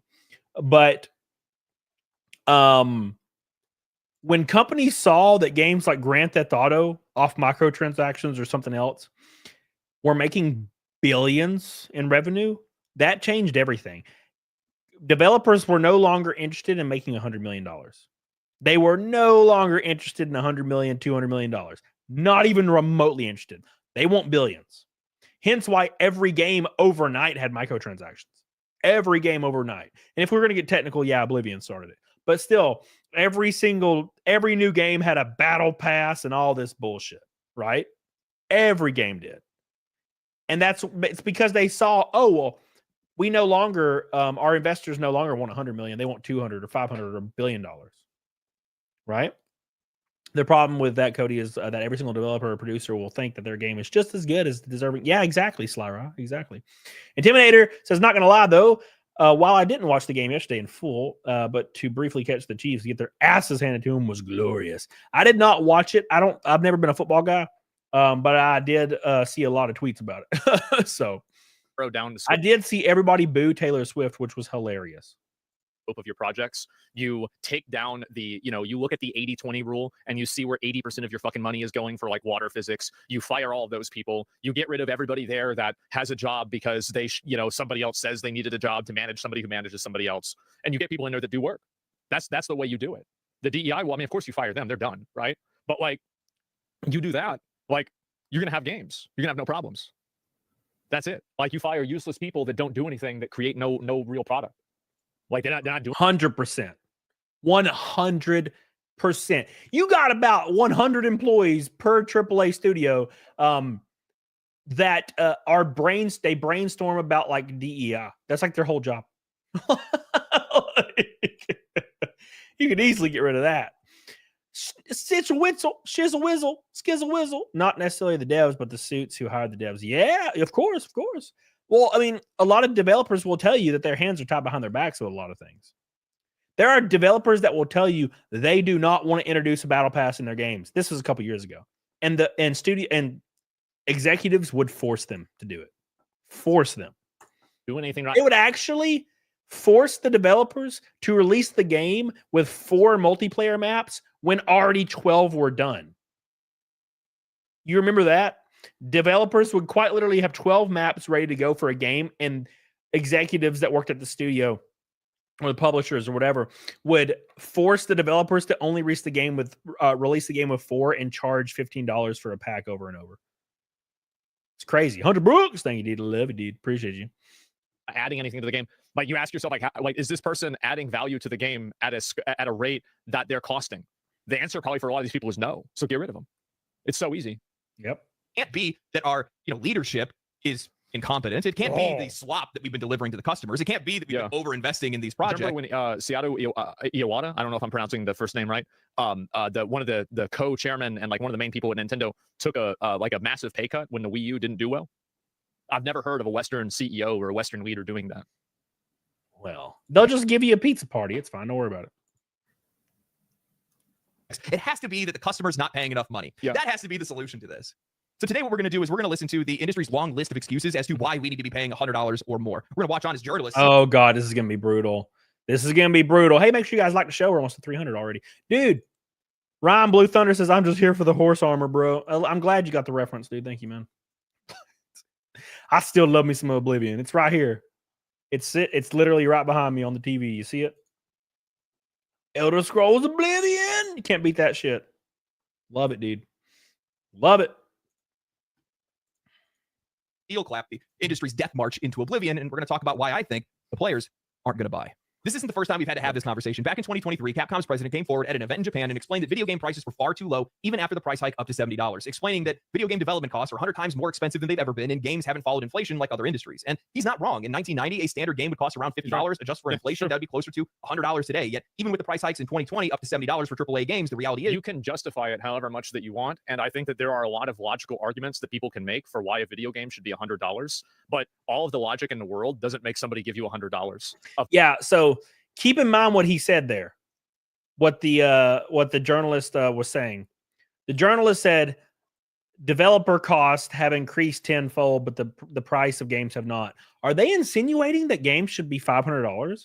Is that what this dude is insinuating? Not Asmongold, the guy in the video. Be really weird, man. Intimidator said, I did see the rookie DB for the Eagles get a pick 6, and apparently it was his birthday. Well, happy birthday to that guy. I mean, how cool is that? It's something to remember for life. Also, good luck Saturday. I'll make sure to watch. Thank you, my friend. Yes, we're racing at Daytona Saturday. Don't miss it. Fox. Thank you, Intimidator. I appreciate you. Dude, we're closing in slowly but surely on Naked Snake. We're at 419, which puts us 2 away from 420 if we make it. Will the streak last? A value proposition that is compelling causes them to give you $100. And the value propositions are simply not compelling. Is people like this don't know the fundamentals of sales and the fundamentals of selling. And because of that, they've been so lost in the sauce of bureaucracy and executive management that they forgot how to actually look at things from the eyes of a consumer. Yep. $100 for a video game that's problematic is just simply not going to work. The number is too big. $90, I think, is possible. $100, I don't think is possible yet. Oh, God, could you imagine? I would never buy a game again. I would just play Left 4 Dead and Resident Evil 2 until I died. I don't need to play anything else. Fuck them. Right? Fuck them. Who cares? Who cares? Is that the industry just hasn't kept pace. Over the same time period from 1990s to today, wages, marketing, and development costs have all skyrocketed. Game studios are spending exponentially more money than they ever did in the 90s or early 2000s. So the profit made on the sale of a single game has shrunk year over year. If we were to adjust in line with they need to go after those like kids fire everybody from the federal government. They need to have EA needs to hire them. Blizzard needs to hire those like 21-year-old racists and have them go into Blizzard and just take care of it, right? God damn. From the early days of gaming to today, AAA games would be priced well over $100, maybe even $150 to be able to match today's financial realities. Now, all that makes sense with nuance removed. However, we don't live in a world without nuance. The fact of the matter is that the vast majority of games that are released today make far more money past the point of sale. Something that exactly. That's what I was saying earlier. A game in 2004 that sold 1 million copies, let's say they make 30 million in operating profit after that, right? A game like Grand Theft Auto that sold, keep in mind, Grand Theft Auto sold a lot of copies. I'm pretty sure Grand Theft Auto might be the #1 selling game of all time. Grand Theft Auto 5. But it also gets a ton, probably the majority of Grand Theft Auto 5's revenue is from microtransactions, right? Which is completely nuked all the expectations in the video game industry. What's up, big man? Didn't exist back when games were being made in the 90s and early 2000s, while they still had merchandise, toys, and clothing and other. There's infinitely many different, like you can never step in the same river twice, right? And so now you have way less production costs, but you have higher distribution costs in some cases through things like Steam. You also have microtransactions, but you don't have deluxe editions that are as big of a component to sales as they used to be when they were physical copies. You're not selling physical copies anymore, but you also have microtransactions. And so you're comparing so many apples to so many oranges. Exactly, 100%. Yep, that's what I was talking about. Yep, you're right, Larry Hoosier. Minecraft is the top selling game of all time. But I also don't think Minecraft includes the microtransactions. Keep in mind, Minecraft may have sold more, but Grand Theft Auto 5 has definitely probably made more in revenue, right? Because they have so much microtransactions in those games. It's very hard to say. Dude, I used to have a grandma that would come in my store and buy like 5 $10 Grand Theft Auto cards every week for her grandson or something. Whether it's justified or not. And at the end of the day, it's not relevant as to whether it's justified or not. It's only relevant as to whether people are willing to pay that price or not. Because you can justify it as much as you want, and you can be right. Being right doesn't mean people have to agree with you. Different things that they could sell. Now today, games have So DLC, foolish. loot boxes, gotcha, and gambling mechanics, microtransactions. What a waste expansions, of money. This collector's bitch editions, and more. I'm sorry, but you can't convince me that video game companies aren't making enough money today, or there aren't enough ways for them to make money. However, games journalists and industry analyst Matthew Paul are going to try to tell us otherwise. In an article written by Eddie Mackich titled GTA 6 could cost as much as $100, some hope. Analyst clarifies comments. If Take-Two raises prices to $80... I love how also, like, I hope that all of these other companies that are like slop farms don't think that now that GTA 6 breaks the glass ceiling, that now they can charge $100 for like their piece of shit. I really hope that they don't think that's what's going to happen. Like, people pay $100 for Baldur's Gate 4. They pay $100 for Elden Ring 2. They're not going to pay $100 for, fucking generic, fucking random current year slop. Not going to pay $100 for Concord. Not going to pay $100 for Veilguard. It's not going to happen. Well, that's the issue is what if they start charging, if they just make it a flat $100, dude, your game better be goated or you're fucked. Right? You're fucked. But or more, other publishers could apparently follow suit. Eddie writes, veteran investment analyst and researcher Matthew Ball of Opinion has released a gargantuan 219-page report about the state of video gaming in 2025, and some of the presentation looks at how the video game industry could possibly grow in 2025. In a section titled How Player, Playtime, and Player Spend Might Return to Growth, Ball mentioned a variety of opportunities, including Grand Theft Auto 6 costing as much as $100 when it launches this year. Ball said that there is hope among some in the game market that Take-Two will price GTA 6 at $80 or even $100, which could prove as a turning point for the video game industry. This could break a key price barrier and allow developers to raise their prices as well, he said. Before this, a Baldur's Gate 3 developer said it's not going to happen. People still complain about $70. And yeah, it's not going to happen, dude. That's insane. Dude, a video game is not getting its damn revenue off of first day sales. Yes, there are games that do, like, for example, Elden Ring, Bloodborne, games like that, like From Software. Keep in mind, From Software, they're making a lot of operational profit, but they're not making as much as some of these games at microtransactions, not even 1/100th of what they're making. Grand Theft Auto's annual revenue. Grand Theft Auto 5's annual revenue is, why is it not showing me 5? Grand Theft Auto 5's annual revenue is, God, why is it not giving me annual? Well, it's $8.6 billion total right now. So Grand Theft Auto 5 has made $8 billion in revenue. Okay, here it says. God, where is it? Why? It's crazy. They not publish this stuff? Well, at any rate, $8 billion, which is unfathomable. And the majority of that is coming from microtransactions, right? A game like a From Software game is going to have trouble charging $100 because microtransactions. They don't have them. You don't need an extra $20 from the initial sell if you're getting billions of dollars in revenue a year from microtransactions. That's That's like risking the entire gaming industry for a couple pennies on the dollar. It's very strange to me. Moxon, 100 days, $100, Days Gone 2 or Metal Gear game, Sony, maybe. Yeah, that's what I'm talking about. Like, and keep in mind, I almost don't buy games at all anyway. If Resident Evil 1 remake came out, you know how they're remaking Resident Evil 1? Like Resident Evil 1 remake, I wouldn't pay $100 for it. Do I want to pay it? Do I want to play it? Yes. Would I pay $100 for it? No. I'll wait like a couple months till it drops to like 49 or 39 on a Steam sale. Ain't no way in hell I'm paying $100 for a game. The only game I would ever pay $100 for is maybe Bloodborne 60 frames 4K or Bloodborne 2. Maybe. Just because that was one of the best games I've ever played in my life. Commodore says my budget can't handle $100 games, $70 is pushing it. That's what I'm saying, dude. That's what I'm saying. You know, Vinny, I was given the ultimate edition of Dragon Ball Sparking Zero, which was over $100, but in my opinion came with enough total over 200 characters, season pass 300. Well, I mean, but it came with the season pass and it's the ultimate edition. They're talking about standard games. They're talking about games with zero DLC on launch for $100. The base game for $100. And also, like, the other issue is that people don't like, yeah, you can make these sales and one day video games will be an average of $100. But I don't really think that we're there for the average customer yet. I just don't really think so. People will only spend that much money for insanely good once a year games. To act like you can make this the new normal is peak delusion. GTA 6 could prompt a shift to more expensive games if Take-Two decides to price it above $70. In a series of follow-up posts, Ball shared further key updates, including how GTA 4 was priced at $90 in real terms, with GTA 5 costing $83. Ball added, your rent is up, movie tickets have doubled, minimum wage, Spotify, Netflix, bus fare, gas, etc. Indeed, nearly all categories are up, not just flat in real terms. And the worst part about it is that he's right about everything that he's saying. Everything about this is accurate. All of these things are true, but none of it matters if the consumer isn't willing to spend the money. Yeah. You can make economic arguments. You can show people graphs. But showing somebody a graph doesn't make them give you $80. That just makes them say, wow, damn, that's crazy. While games are at record lows.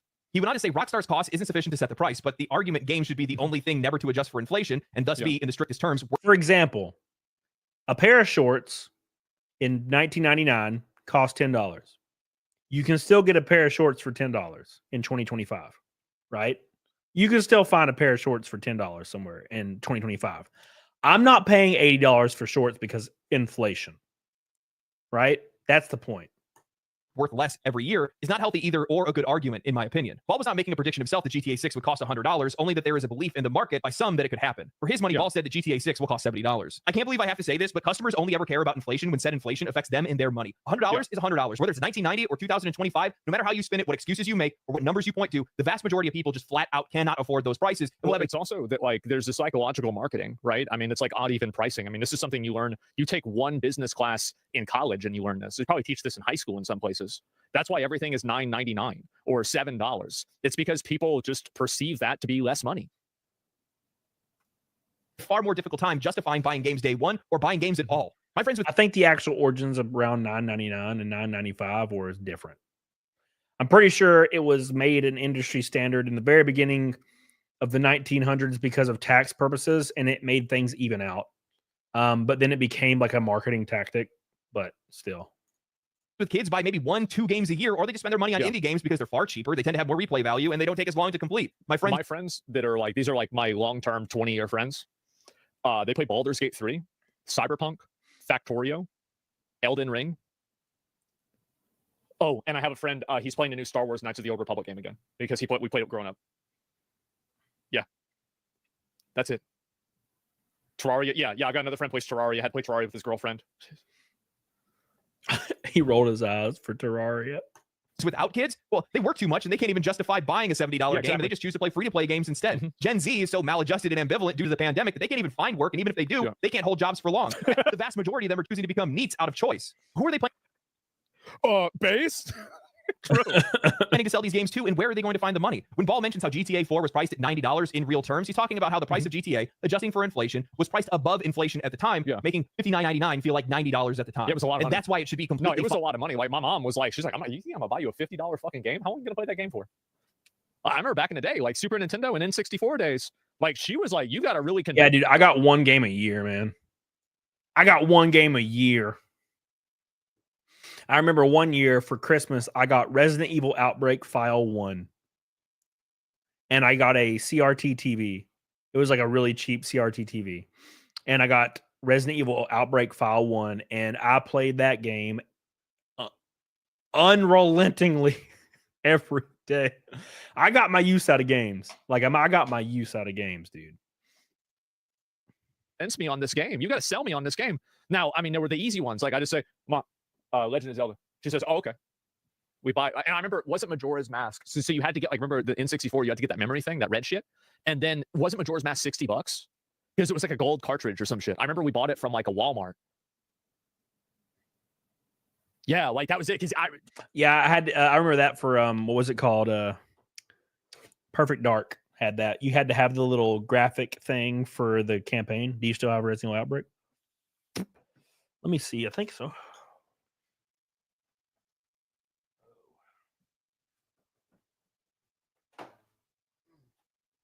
Yeah.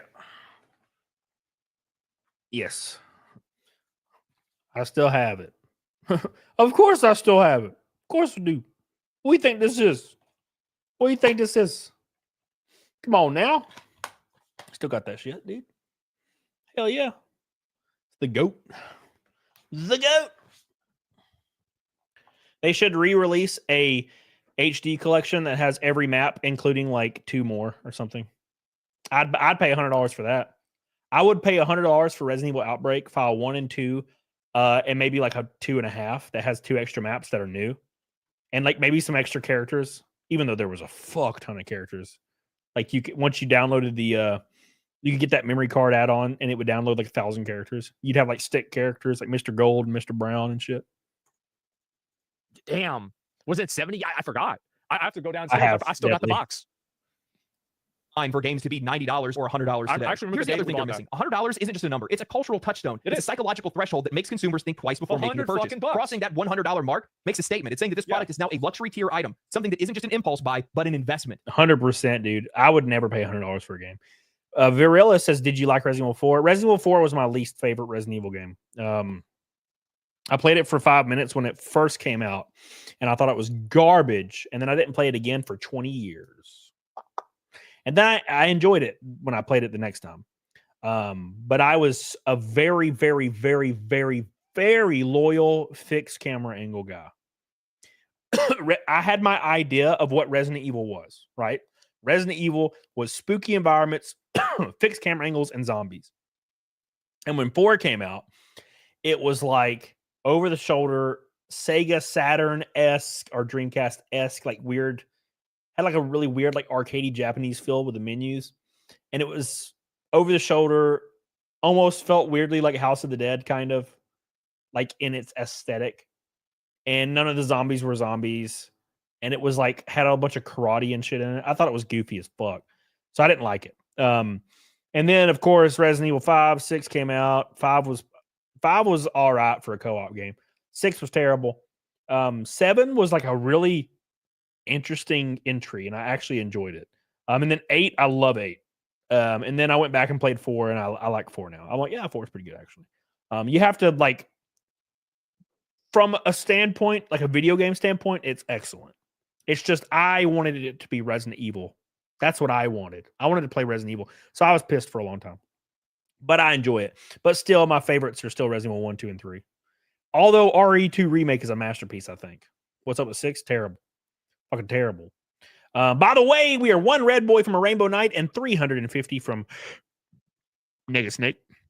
We have hit Naked Snake for 418 streams in a row since 2021, maybe 2021, I think. You still doing Red Boy gift subs? Yes, I still gift memberships every time they're Red Boy. I will gift memberships to the chat, whether it's worth it or not. And that's when that feeling. You want to hear a really fun inflation fact? The purchasing power of $3 in like the early 1900s is roughly equivalent to $100 now. the hardest. It's not just about the price tag. Isn't It's that about the cute? perception of value and what people can reasonably spend That's in real an cute, already right? stretched economy. Look, a $100 purchase feels like it demands a justification. I can't tell you guys how many times I had to overcome dread when I was wanting to upgrade from a $30 webcam and a $50 microphone. Yeah. For many, this is going to be a breaking point. The moment where games start to feel more like an exclusive club for the people that can afford it and less like a pastime accessible to anyone who loves the medium. That's also another really big problem he's bringing up is that video games are mainly for young guys, and young guys care about video games the most because video games are the first place that young men have an opportunity to prove themselves on an even playing field with other people that are not just their peers. Exactly. Aaron, by the way, what the hell? So, like, for example, when you play a video game in Fortnite, like, let's say you're playing Marvel Rivals and you're 14, you're not going to get gapped by some 30-year-old with a job. Now, the reality is that you actually have an advantage over him, not just genetically because you're younger, you have, like, naturally faster reflexes, but also because, like, you don't even know what a mortgage is. You have an income tax. What the fuck is so a 401k? What is that? You're 14 years old. Yeah. All you know about is, playing this character and being good at this, right? You don't even know like a 1040. Like, what's a 1040? Is that like a, is that like a Fortnite move or something? And so, yeah, you don't even know shit. So you can like 100% zero in on a video game. And so, yeah, is that the new graphics card or something? And so that's really a big difference too, is that young guys and people without a lot of resources look to video games as an outlet for them to experience life on an even playing field. And I think that that's a really big component that's not discussed enough. And I think that desire is partially naive, but it exists. Barrier that not only reflects inflation, but also sets the tone for how the industry views its audience. One where only a select few can afford or truly engage with what the industry has to offer. I just hate how disingenuous all of this is. Paul says the prices for all things are up, and the idea that games need to stay the same price isn't fair, conveniently ignoring the fact that while the problem is that he's right, but it doesn't matter. Yep. That's the issue. When we are old, we are going to look back and say, you remember back in the day when video games were only $100? We're going to do that one day. Yep. But not today. Yeah. A good example of that is guitars. So I play guitar and I love guitars, but I only have like 3. Yeah, I have. Well, I have 4, maybe. Maybe I have 4. Yeah, I have 4 guitars. I have 4 guitars. And I play one of them mainly, and then I play a 7-string that I play for like really freaking brutal shit. And guitars 20 years ago, $1,400, you're getting a solid ass instrument. Today, for $1,400, you're getting a better instrument than you did 20 years ago for $1,400. It's almost went the opposite direction, right? So you can get a Gibson custom for like $6,000 or $5,000 in 2010 or 2005, right? $4,000 or $5,000. You can get an ESP standard or an E2, what they call them E2s now, for like $1,400, and they're better than a Gibson Studio from 1995, probably. They're just solid instruments, right? And I would never pay more than that now for guitar. Not now that how my life's played out with freaking racing and like re-understanding the value of $1. I'm like, okay, I remember now. So like this right here. I paid $1,300 for this. And this is like the best guitar I've ever played. And I've played guitars that are like $25,000. And this destroys every guitar ever for me. It is just a masterpiece in craftsmanship. And it is a Japanese standard ESP clips. Japanese. And it is easily the best guitar I've ever played. And I play it every damn day. That's the difference. So, no, you can't just say, oh, yeah, guitars cost $1,000 in 1990. Therefore, they should cost $50,000 now. Absolutely not. No, the consumer is not going to change their mind. The consumer is not going to pay $50,000 because they can't afford it. Right? Play something. You wouldn't be able to hear it. You wouldn't be able to hear anything. I will give you a little tidbit. I'll give you a little bit of a tidbit when it comes to where's your Trump guitar? A little tidbit when it comes to guitar playing. If you have a friend or you see a friend or you see somebody on the internet or anything like that, and they have 100 guitars because they collect guitars, they're usually dog shit at guitar. They're dog water at it. That's usually how that works. Because instead of them increasing their aptitude with the instrument, they're like, oh, well, I'll just compensate and get better instruments. and never actually improve. Bro, you know how many YouTube channels I'll see a guy reviewing a new Les Paul or some shit, and he has like 500 guitars, and I'm like, damn, all of them are behind him on the wall, like 100 guitars, and then he plays like he's been playing for 2 weeks. And I'm like, yeah, it's usually how it works. Upfront price of games has remained relatively stable. The way that games are monetized has changed drastically. In-game purchases, microtransactions, season passes, battle passes, and expensive collector's editions have all become the norm. Game companies have found new, more aggressive ways to squeeze every dollar from the player far beyond the original price tag. A $60 to $70 game is no longer just that. It's an entry point to truly experience whatever the game has to offer. It's like whenever you pay for a girl's OnlyFans, and then you find out that everything in the OnlyFans is actually pay-per-view. So you have to pay a subscription to be part of the OnlyFans, and then you have to pay for the content on top of that. How would you know? Because I dated girls that did that. Yeah, they paid for my dinner plenty of times. It was great. Are often pressured into spending far more in additional content. Customers aren't just paying more, they're paying far beyond what they originally bargained for. And that's what should be addressed, not just a price tag on the box. And what's even more funny about all of this is the fact that the writer of this article actually ended up using the Baldur's Gate 3 developers' words out of context. And by the way, if you guys have paid attention at all to journalism, I love how they like to compare like Baldur's Gate 3 to like the new Assassin's Creed or like Star Wars Outlaws. Like, oh yeah, this is like, these are both AAA games. Like, yeah, these are both AAA games. Yeah, like a firework, like a black cat and a grenade are both explosives. They both explode. Yeah, for sure. Last couple of years, they've been using Baldur's Gate developers out of context constantly because they think it adds some type of emotional weight to whatever their words are. Like, oh, look, here's this great developer that made a game that everybody loves saying that they agree with us, when 9 times out of 10, their words are completely out of context. They used it here saying that everybody's just waiting for GTA to increase the price, acting like the Baldur's Gate 3 developers want GTA to increase the price. When but I don't think we'll get there with DLC promises. Yeah, so that's a really the original tweet that they had made was talking about how much they hated artificial price structures and gouging that we see in today's gaming industry. The original tweet actually said, I don't love the artificiality of pricing structures post-retail. Use the inflated base price to upsell a subscription and use vague content promises to inflate ultimate editions to make the base price look better. It all seems a bit dangerous and disconnected from the community. I think the game should be priced according to its quality, breadth, and depth. I'm not against higher prices, but how it used to fucking be. And they stopped doing this in the GameCube era. Before that, that's how it used to be. And this guy's, you can tell, look at his hairline. He remembers that. This arbitrary uniformity just doesn't make sense to me. It feels so unserious. I'm going to go off for a second. Don't you guys love how every single time they like to twist things to be able to suit whatever their narrative is, and everything is always coming from the perspective of the industry? It is funny how some games are $59.99. Like, for example, Resident Evil 3 was $59.99 or whatever, and that game was garbage. The remake, you could beat it in 30 minutes or 40 minutes while just mumbling through the game. You don't even have to be speedrunning it, and you could beat Resident Evil 3 in like an hour. You just skip the cutscenes, and you beat the game in an hour. And it was $59, or $69, I don't even remember. 0 extra skins, 0 DLC, and they never released more skins or DLCs. Holly says, was that guitar a Midnight Poon Ticket Express? Not really, no. I never really played guitar around girls. Be honest. Because I don't really like to play around people unless they're musicians. And never from the perspective of the player, of the customer, the people that are actually spending money on these things to begin with, because we are never a priority. We are never at the forefront of discussion. We are never at the forefront of their mind when they're making these decisions. And then they sit back and it's actually crazy how you can have people that are visionary product designers and visionary like innovators in the industry. I think 2 great examples are Michael Dell and Steve Jobs for computers recently. And both of them looked explicitly at the consumer experience and worked backwards from that. And then you have these clowns that somehow, like, you literally have it written out for you. They wrote a book on how to do it. It's not like you don't have to reinvent the wheel. Just start rolling. And they're not. They can't use a fucking wheel. So Jobs is a great salesman. Yeah, nobody listens to the fucking customer. It's nuts.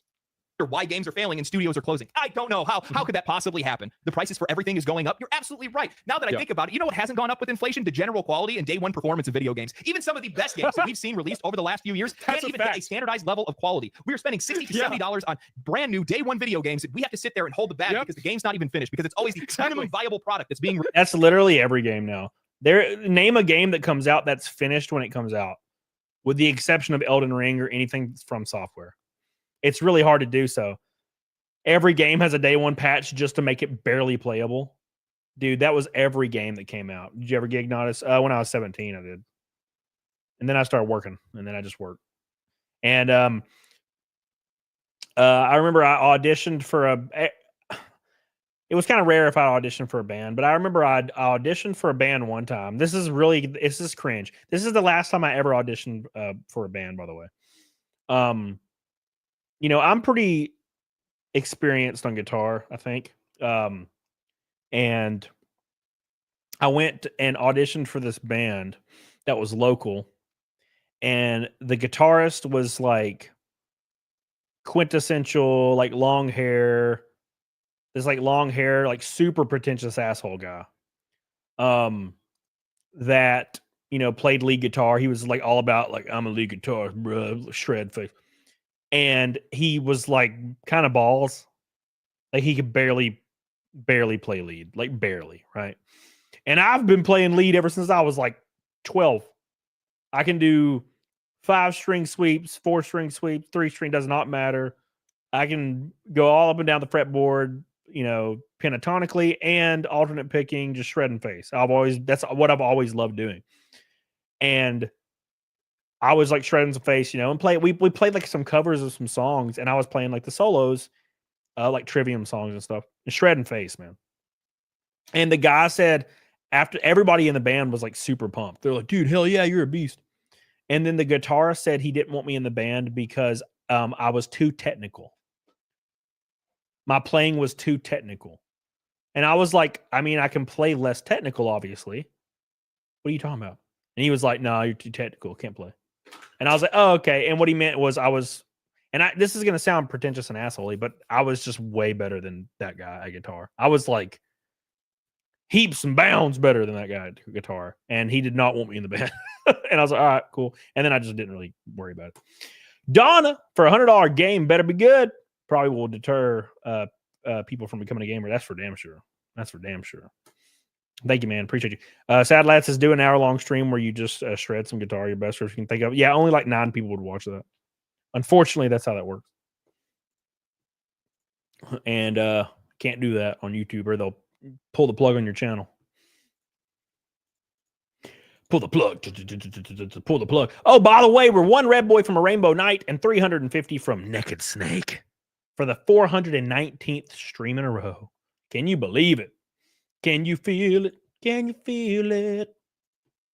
Yeah, the MVP. This ain't sports, bro. Most valuable player? Minimum viable product. That means the biggest piece of shit that we can get you to pay for. And Avowed, they just come out and they say, like, yeah, we know this is going to be fucked on release. And it's like, yeah, I get it, right? But you can't go and say that and then be surprised that people don't want to give you $90 for a deluxe edition. Dude, that's No Man's Sky. You guys remember No Man's Sky's garbage ass? Now, look, I know the game's better now. But when No Man's Sky came out, it was bare bones garbage, and they charged full price. Dude, I'll never forget how pissed people were. I had people bringing the game back like every 2 seconds. Look at all these guys in the chat saying, repent! Look at all these gooners. We got a bunch of gooners in the chat. We got a hypnotic gooner raid. You finally figured out how the raids work. Thank you, man. I appreciate you, dude. Everybody, welcome the gooners from the hypnotic stream. Thank you, Hypnotic. I appreciate you, baby. Love you, dude. Appreciate you, my man. My man's the GOAT. He's the GOAT. I love you, dude. Appreciate your raid. You are the man. You are the man. Shut up, Sonya. You're the man, Hypnotic. I appreciate you, dude. You are the man.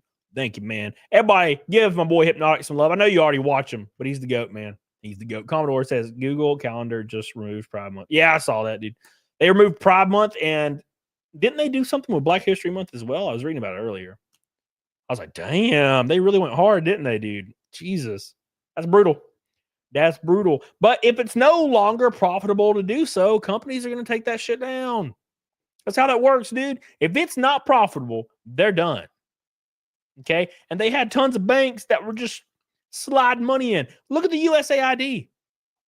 The USAID was subsidizing tons of different organizations and companies with millions of dollars just so they would have DEI departments. And now you can decide whether or not you're for DEI or not. That's not even the question. The question is, they were getting money from the government to do so. So that's why and I'm sure everybody noticed it, right? We all noticed it, where it seemed like every single company, every single organization, even damn Burger King, is like making commercials about how like women are cool. And I'm like, I already like women. I already like women's ass cheeks. Okay? That tight waist with a big old ass. A-cups like Mewtwo, the Pokemon. I get it. You don't have to sell it more to me, right? But they're like, nah, man, they're better than you. And I'm like, at what?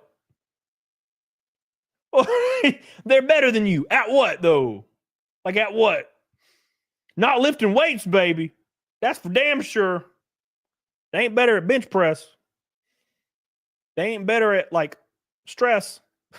Handling stress. Hey, I'm just saying. Hey, Kristen McGough, what's up, baby? What's up, baby? Don't list bad things. I'm not going to list bad things. Slosher, what's up, dude? What's your PR and stress? Putting one in the chamber and spinning the cylinder and then pulling it. Woo! You got another week. Make sure you guys like the show, by the way. We're 350 in Super Chats away from Naked Snake for the 419th stream in a row. We're closing in. Get the hell on it, dog. Anime operator, I can bench with my co-arms. The hell's a co-arm? Released to us, and we have to wait for them to finish the game for us to be able to play it. But let me take a wild guess and say they're probably going to try to blame the price of things on that as well. For sure. It's You Trump. want to talk about how expensive it is to make games today? You know, my question is, That's why what are game we developers are going to try and do. They're going to try and blame. They're going to say Trump tariffs are making our video games too expensive, and so now we have to charge you more. So you have to hate Trump. the ones that need to keep up with you? And your when in doubt, blame tariffs. That's all you got to do. Very easy. Very, very easy to do. For spending. We didn't sign up for that. When I look around the industry, I see some of the most successful games over the last few years: Baldur's Gate 3, Black Myth Wukong, Space Marine 2. These games were made with a quarter of the budget of some of these big Kingdom Come Deliverance 2. Look at that. They said they made that game for like $41 million. Huh. You can make out with a dude in it, which is pretty cool. You know, if you're into that sort of thing. I know we got a lot of gooners in the chat, so I don't know what you're into, you know. Whatever you're into is fine with me. I don't care. Actually, AAA games that nobody ended up buying in the first place. You guys are making tens of billions of dollars. The vast majority of the money that is made in this industry is coming from microtransactions. This is not my problem. The sheer cowardice. You've got to stop asking the consumer to take on the accountability from the business. I literally said that when we started talking about this. I don't understand this want from AAA game companies to push retail to $100 for every shitty game when the majority of their money comes from microtransactions. I will never understand why they're trying to increase the upfront cost. It almost is like they're looking for an excuse to make a shitty game. That's what it kind of looks like to me. It looks like they're trying to make an excuse for a garbage ass game. Bar none. That's what it feels like anyway. Stop asking consumers to do that. That's not how you run a business. Thank you, Alan You run Jones. a business by creating a product, creating value that people are willing to give you money for. A lot of things beyond that, almost everything beyond that, is noise. Of these companies to sit by and wait for somebody else to increase prices because they know it's a game or they think it's a game that everybody's going to buy and it's going to be the best way to just sneak that price change in. And that is so telling because you are pathetic and you realize that your games wouldn't sell. That's right. Asmon, thanks for unpausing. Eddie continues with $70 is. Did he just call Asmongold out in the video? No, that's the issue, man. One of the biggest issue with gaming today is stop trying to increase the price for garbage games when all your money comes from microtransactions. And B, when your game is poorly received, stop blaming the audience and the core fans for being racist or sexist. Bro, I love ass cheeks. My favorite games, you play as women in all of them. Resident Evil 2, Resident Evil 3, Resident Evil 1. Ass cheeks all day, right? Dead or Alive beach volleyball. Fantastic game. If I did not like women, I would not be purchasing these damn games. Right? As long as I can wear a string bikini, I am happy. There's nothing wrong with that. I'm just trying to live my life vicariously through Jill Valentine. And I don't see anything wrong with that. You know? I agree, Jeremiah. Dude, they were saying, would you pay $100 for Resident Evil 1, like the remake? Because they're remaking Resident Evil 1, which I think is probably going to be pretty sweet. If they do it in the same vein as Resident Evil 2 remake, it'll be great. But I'm not paying $100 for it. Not paying $100 for that bullshit. Nope. No, thank you.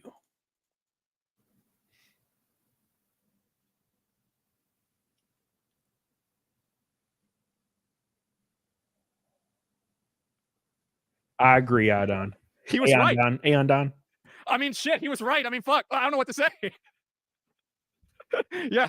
The current market rate for new AAA releases, and in fact, it was Take-Two Okay. that was among the first to raise prices from $60 to $70 back in 2020. Many are naturally wondering if Take-Two might raise prices again for GTA 6's launch. But it remains to be seen if that'll happen. Beyond updating the sticker price for games, video publishers have found other ways to be able to make more money out of players, including expensive. Here's the issue. The reason Take-Two increased the price of GTA was because they knew people would pay it because it's GTA. Right? People will pay whatever for GTA because GTA is different. You're going to get replay value out of GTA that you're not going to get for almost any other game. People they understand this. They know this. People know when they buy a Grand Theft Auto game, they're going to be playing it for as long as they would like to, really. You know what I'm saying? But Company A can charge that if it's GTA. Company B cannot charge $100 for a game that lasts an hour. Right? Additions, microtransactions, and battle passes, just to name a few. GTA 5, for example, has sold 205 million copies and brings in a lot of money in microtransactions in GTA Online. Early predictions have said that GTA 6 could sell 40 million copies and earn more than $3 billion in revenue during its first year alone. Wow. Paul said that GTA 6's launch this year will have mixed impact on total player hours and revenue across the gaming industry because it'll only be available on console. The PC release is expected after the console launch. However, Paul said that GTA 6 will severely cannibalize total hours and spending that would go to other video games when it launches. Of course, that's what happens. It's the same reason why this game killed Overwatch. Like, you see this game going like this, you see Overwatch going, it's dying.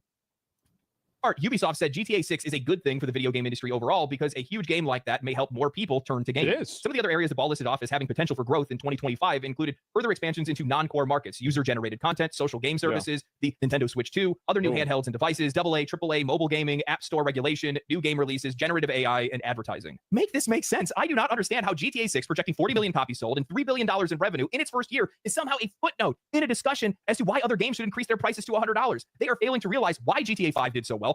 Yes, because GTA 5 has unlimited replay value and it has an ass ton of microtransactions. That's how it works. What's up, Ryu? How you doing? What's up, Neurotonic? How you doing, baby? Why GTA 6 is likely to do even better, or why it could even sell for $100 in the first place. There's people that think that, like, they see one person who's successful and they look at the person go through the finish line and they say, oh, okay, I'm going to start running this race. But they don't realize that this person trained for it for like 20 years. Like, yeah, if you remove all context, this makes sense. But if you think about it, it stops making sense. Even thinking about what the impact. Think about how many, that's a good example, right? Is streamers. Think about how many streamers there are. Oh, well, all you do is just sit there and play video games. Well, I can do that. And I'm going to stream and be a millionaire. And then you do it and nobody watches the show. I think that's another good example in a way it worked before. Yeah, exactly. That's just how it isn't. It doesn't work. It's easy, right? Yeah, it's easy. People just want to sit there and they don't understand a lot of the context about it. It's the same as crypto or like investing in general. They don't understand anything about how to make money. They just think that if they put $300 in a Hawk 2 a coin, they'll be a fucking millionaire. A price increase would be. Oh my God. Don't even get me started on that shit. When it comes to streaming, don't even get me started on the streaming thing. There are people, and I've stopped helping people. And when I say helping people, I mean giving like advice because I'm tired of typing it out. But people used to ask me in DMs, people I did not know, how do you like make it as a streamer? How do you get started? And like, how do you become successful? And I will explain it step by step, how to make it. And no one does what I say. No one does what I say at all. And it's so frustrating. So I just stopped fucking doing it. Because people will be like, man, like, what do I need to do? And I'm like, well, you're going to have to stream every day. Start streaming every day. What's up, Sturgeon? Stream every single day. Put out videos 3 times a week. And no one is going to watch. That's it. No one will watch you. But start. And by God, if you try to do it, over the most oversaturated content on earth, I will jump off a cliff. Do not play Call of Duty. Do not play freaking Fortnite as a starter. Put out videos every other day. Stream 5 days a week. And keep in mind, no one will watch. For the first 4 to 5 to 6 months, you are going to get nobody. And then one day, one of your videos or streams is going to get recommended. And then you are now a streamer and or content creator. But the algorithm has to understand that you are committed. You are profitable. So many people try to start streaming and they'll do it for a week or 2 weeks and quit. And or put out one video or none. Or maybe 3 videos and then none. Yeah, you're never going to get noticed because the algorithm's going to be like, okay, this person isn't going to put out any content. I have done this on both of my channels. It was an experiment. My second channel was an experiment to see if I could do it again. And no one really, I would get some watchers because I would, it was my other channel. So I'd have like 50 people watching the game stream, but I put out clip videos every day from my streams, clip videos. And then about 6 months in, 3 of them got 200,000 views overnight. And suddenly I had 10,000 subs in my alt channel. And now I can stream on my alt channel at any point in time right now, and I'll have over 100 concurrent playing a video game whenever I want.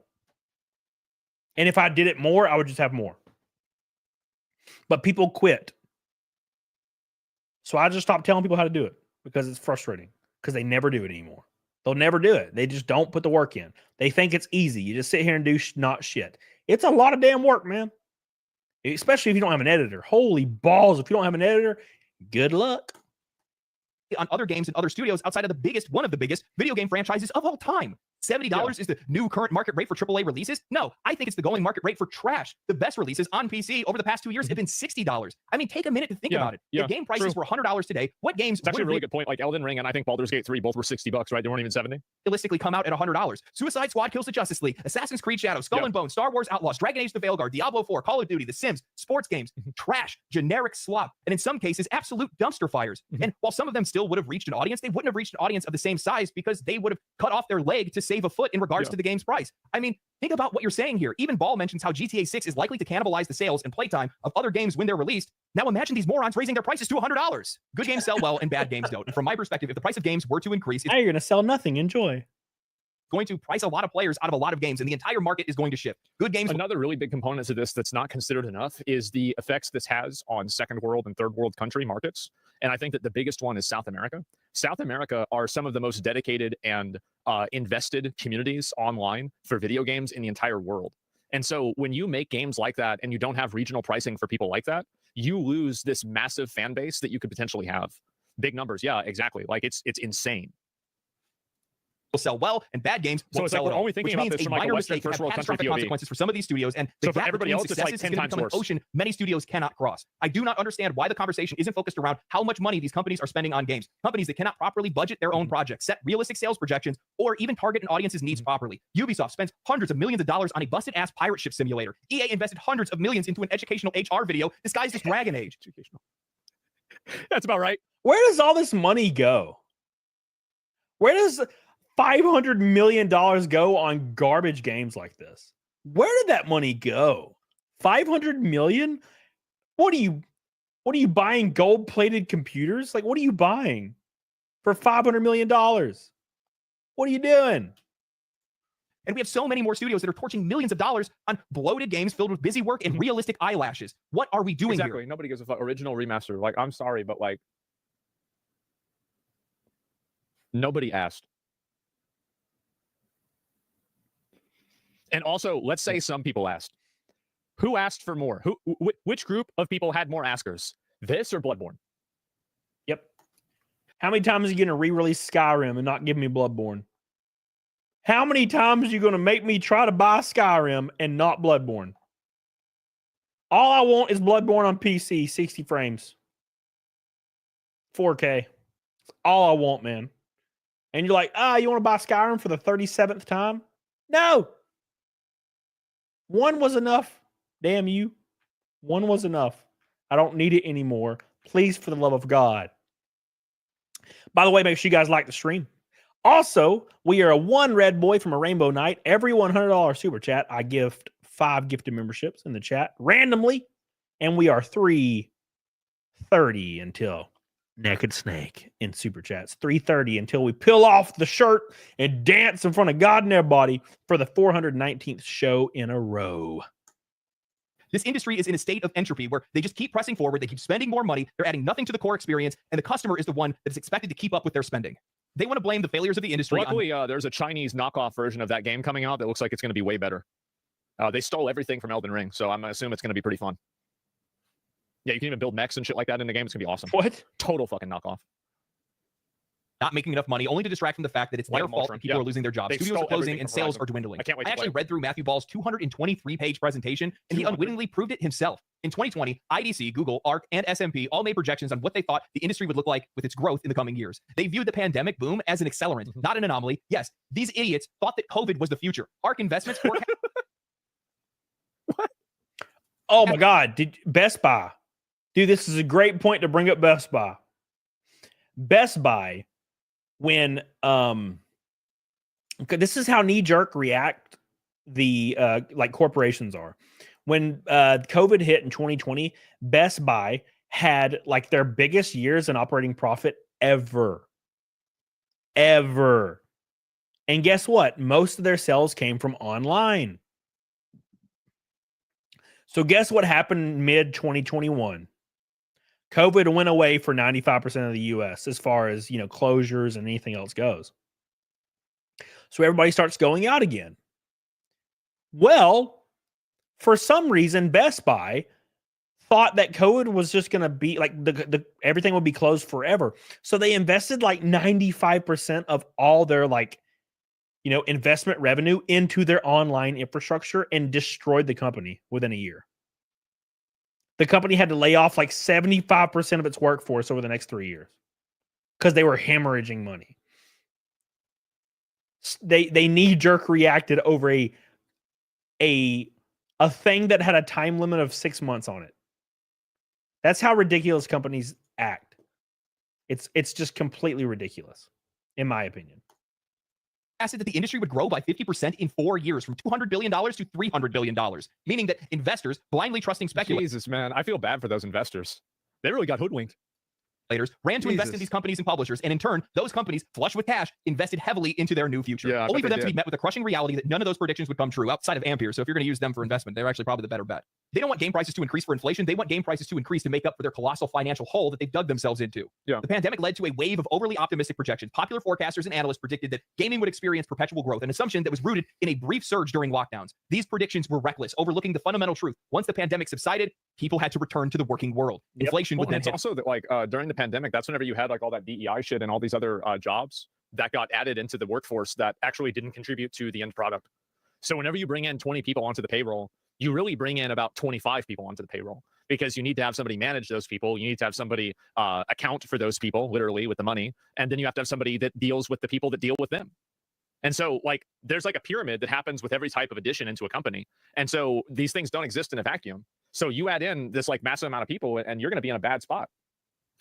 Hard. I think a lot of people forget just how much of an impact stimulus checks had in the US. You had people that were low income and middle class earners that were making more money through unemployment than they ever did while they were employed. This ended up leading to a lot of unrealistic and excessive spending, especially given how much time they had on their hands. How the hell could you believe that the sales and engagement gaming saw in 2020 and 2021 would stay the same? Then I found out this also happened with streamers and content creators too. Oh my God. Yeah, dude, same thing. There was content creators that experienced substantial growth, including me.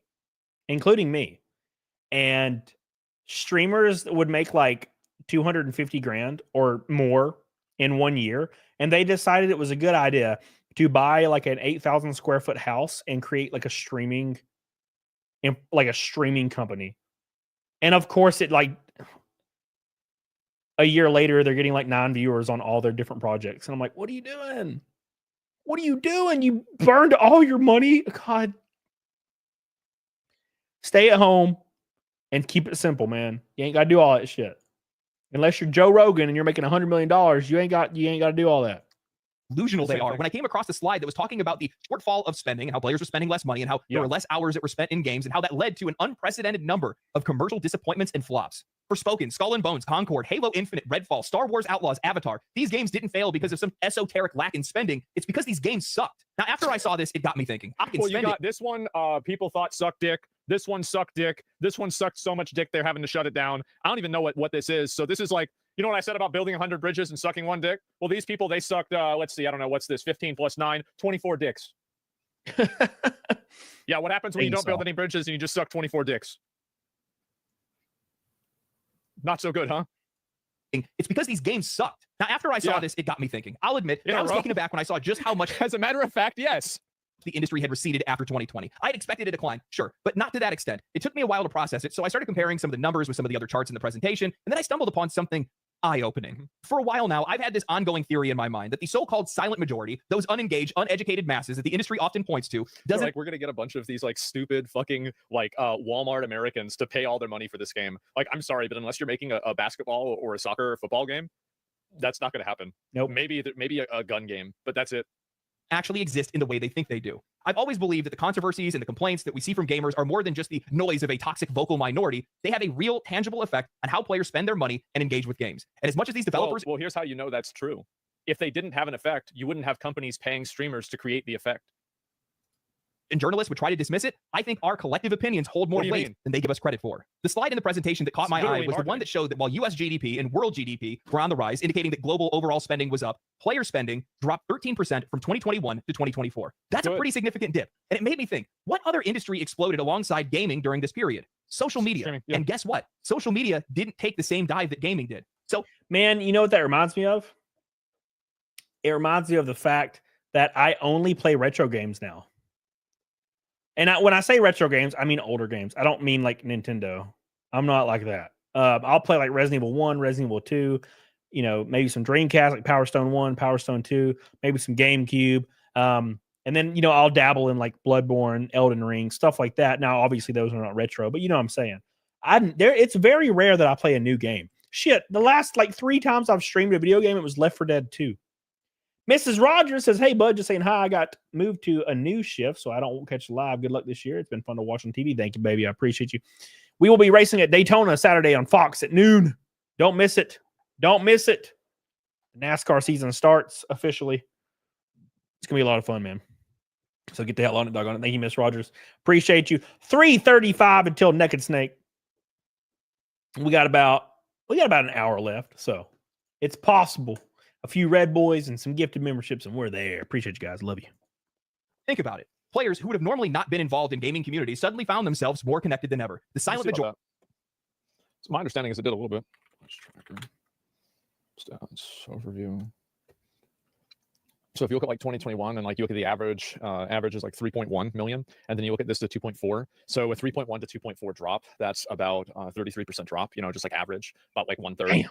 I actually think it's pretty similar to streaming. That's COVID. Well, that's my point, right? Is that what he's saying is that extrapolating COVID data to be an indefinite trend is retarded.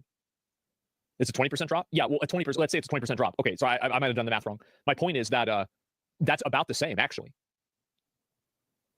Didn't you mean YouTube and Instagram? I don't have access to that data as easily as I have access to Twitch. You could be right with Instagram or another platform. All I can look at is Twitch as like one point on a graph.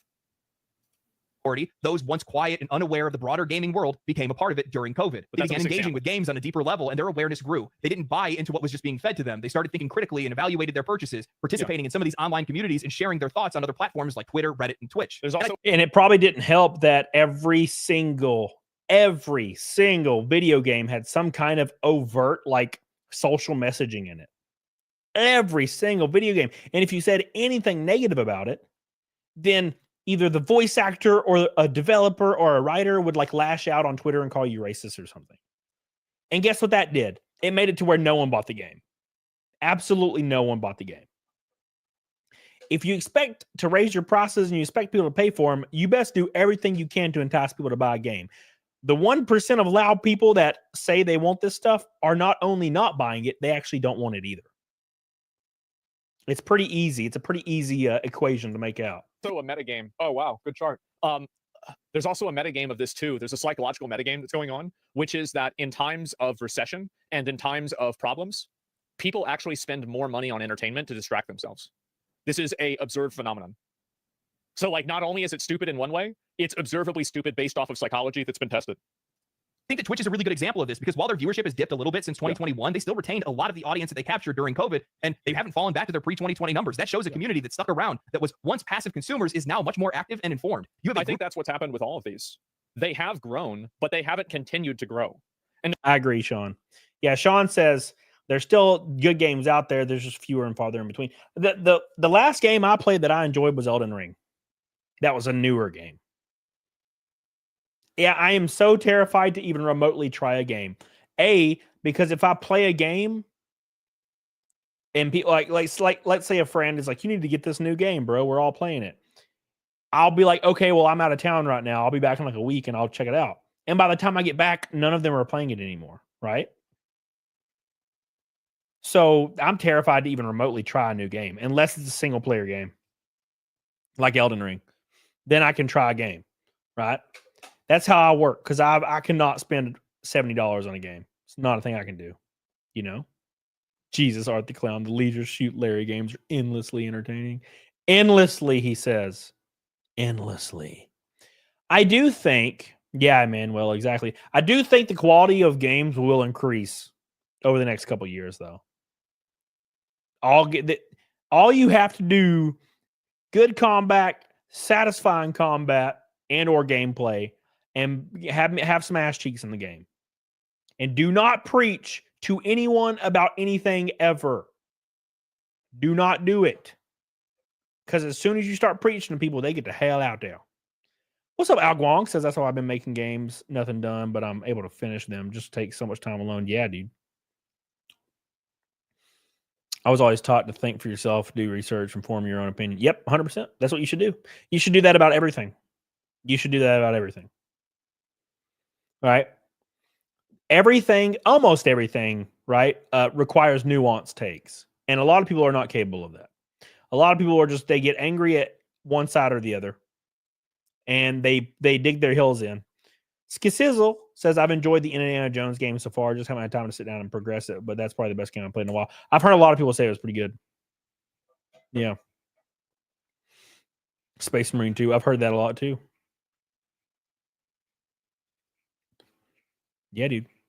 Rambo. Space Marines. Everybody wants a little bit of that Space Marine in their life. Let's give a big shout out to Billy Hatcher, the one, the only pink boy tonight, trying to get us. He's trying desperately to get us the Naked Snake. Appreciate you, Billy Hatcher. I love you, dude. You are the GOAT today. 1 red boy from a Rainbow Night and 3:30 until Naked Snake. Appreciate you, man. It's crazy if that indie game is actually good. Good for them. That's what I've heard. Do your research means let Wikipedia tell you what to think. Man, I can't remember the last time I looked at a damn Wikipedia article. Dude, I remember looking at my... Okay, so I used to have... I think it was my first... It was a long time ago. The first time I ever saw my Wikipedia, like about me, and it was so wrong that I never used it. Now, granted, I don't think I ever really used Wikipedia for anything. The only thing I use Wikipedia for is just usually checking the filmography or like voice acting history of actors. That's the only time I think I've ever used it. Nothing else. The first time I ever read my wiki years ago, it was so wrong. It was mind-boggling how wrong it was. It's like people just guessed or made shit up and then put it in it was crazy. So yeah, I would like never. You could tell right then that they're not vetted in any sort. I remember my wiki. I tried to correct my wiki because it was so wrong. I like made an edit. Like I submitted an edit and it was rejected, and I was like, oh, of course it was. So I was like, yeah, this is dumb. So. Yeah, sad lad chat. Well, that's the sad thing. The sad thing was AAA slop. Yeah, everything's AAA slop. Thank you, Sonya. I appreciate you, baby. Billy Hatcher says, I think Naked Snake might die tonight. It's been on the chopping block for like 3 months now. The streak has to die one day, Billy. Or did you say you were born rich? I don't think so. Although I know that Somebody sent me a screenshot randomly, and keep in mind this kind of stuff doesn't bother me. It just makes me kind of laugh. I was sent a screenshot like a few months ago where somebody claimed I was like a trust fund. I like had a trust fund or something, like my parents or something. And I was like, bro, I literally moved out of the trailer park when I was 19 years old, and my parents still live there. What the fuck? It's like just making shit up. 100% making shit up, like off the top of their asses. It's the funniest thing. Pretty hilarious. I love it. Trailer Park Rich. You had a nice view of the woods. Hell yeah. Get on it, doggone it. I had a yellow lab. He was the goat. The goat, I tell you. Yeah. So yeah, I've never really paid attention to that stuff. To be fair, most stuff, especially if you're a content creator, unless you're like hyper open about every single aspect of your life, 95% of it, if somebody writes it, it's going to be completely wrong and speculative. It's speculative, especially if they don't like you. Then they'll just make it negative and speculative. Do you ever look at your IMDb? No. I still don't think I have a picture on my IMDb. And I'm like, where's my damn picture? Why was my face on my IMDb? 50 likes from 400. Make sure you like the stream. Can we get a pity snake? Nope. If the naked snake streak dies, it dies. And I can finally... I won't be streaming again for a while, though, because I got to go to Daytona. I'm going to Daytona Wednesday, and we're racing Saturday. No, that's not true. I'll stream at the racetrack, though. You have to pay to put your pickup on IMDb. Well, it'll never have a pick none. I give 2 shits about that. 2 shits. RL Texas, how far away are we? What did we say? 330, 330, 325, 330. Daytona's better. Ah, dude, you ain't lying. I know it's a joke, but you ain't lying. Why don't you stream your racing, Michael Tran? What are you talking about? What are you talking about? Stream my racing. What do you mean? Elaborate on that. The Daytona arcade game theme song. Daytona, let's get away. Yeah, dude, it's in my brain, bro. It is stuck in my consciousness. I can't get it out. It's stuck in there, man. I love it. And I love those games, man. Daytona USA was awesome. I kind of want to go play it again. It's kind of a garbage game, but it's kind of a great garbage game. You're going to race, stream it inside the car. That's not. I'll get fined and banned from NASCAR. Can't do that. NASCAR has contracts with cable providers and companies. You're not even allowed to take a picture inside your car. No, they kick my happy ass out of the sport. Not a thing. That'd be cool though. That would be cool. I promise you, that'd be badass. But nope, not a thing. Unfortunately. IRL GTA is the best game ever. That's just Chicago. That's just Chicago, man. Can you take an OnlyFans picture inside the car? Oh yeah. Oh yeah. Oh yeah, baby. Let's do it. Let's get on it, doggone it. It's gonna be a lot of fun, man. Very excited. I'm just excited to get out there and go out there and try to win at Daytona. We're gonna try, man. We're gonna try. We're gonna try, man. It's gonna be a lot of fun, dude. A lot of fun. B.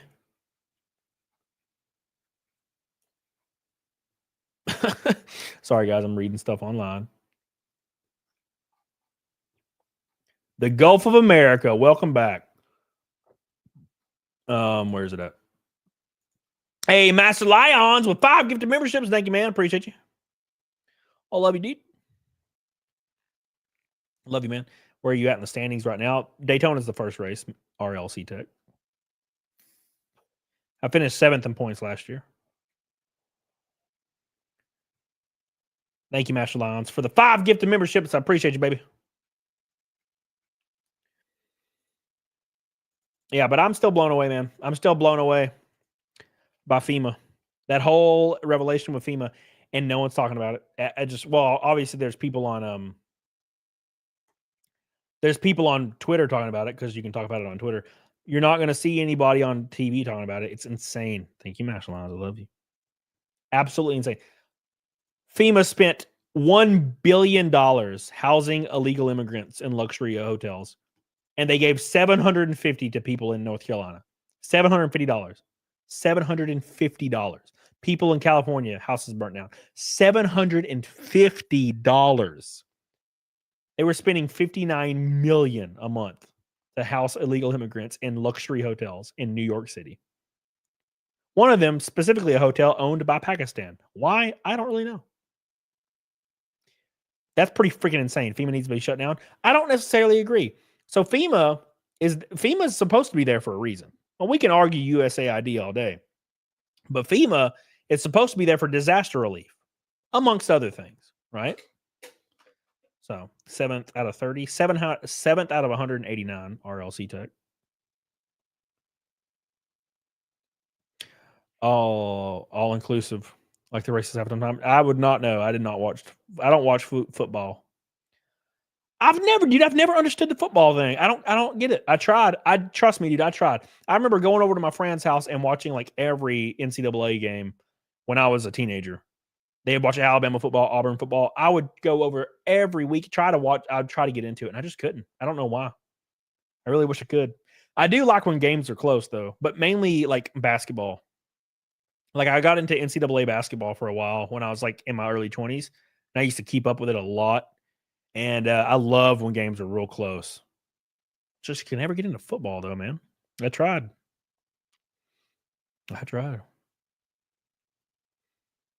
RLC Tech says, isn't that really good? No. Well, so it's good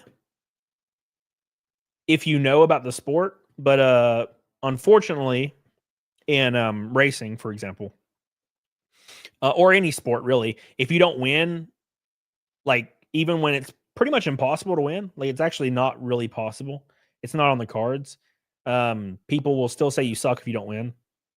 So like I'll finish 7th and they're like, "Oh, you suck, you didn't win." And I'm like, I'm literally running in a car that's funded on like $15,000. And the guys that are running in the top 5 are all funded by like 20 million.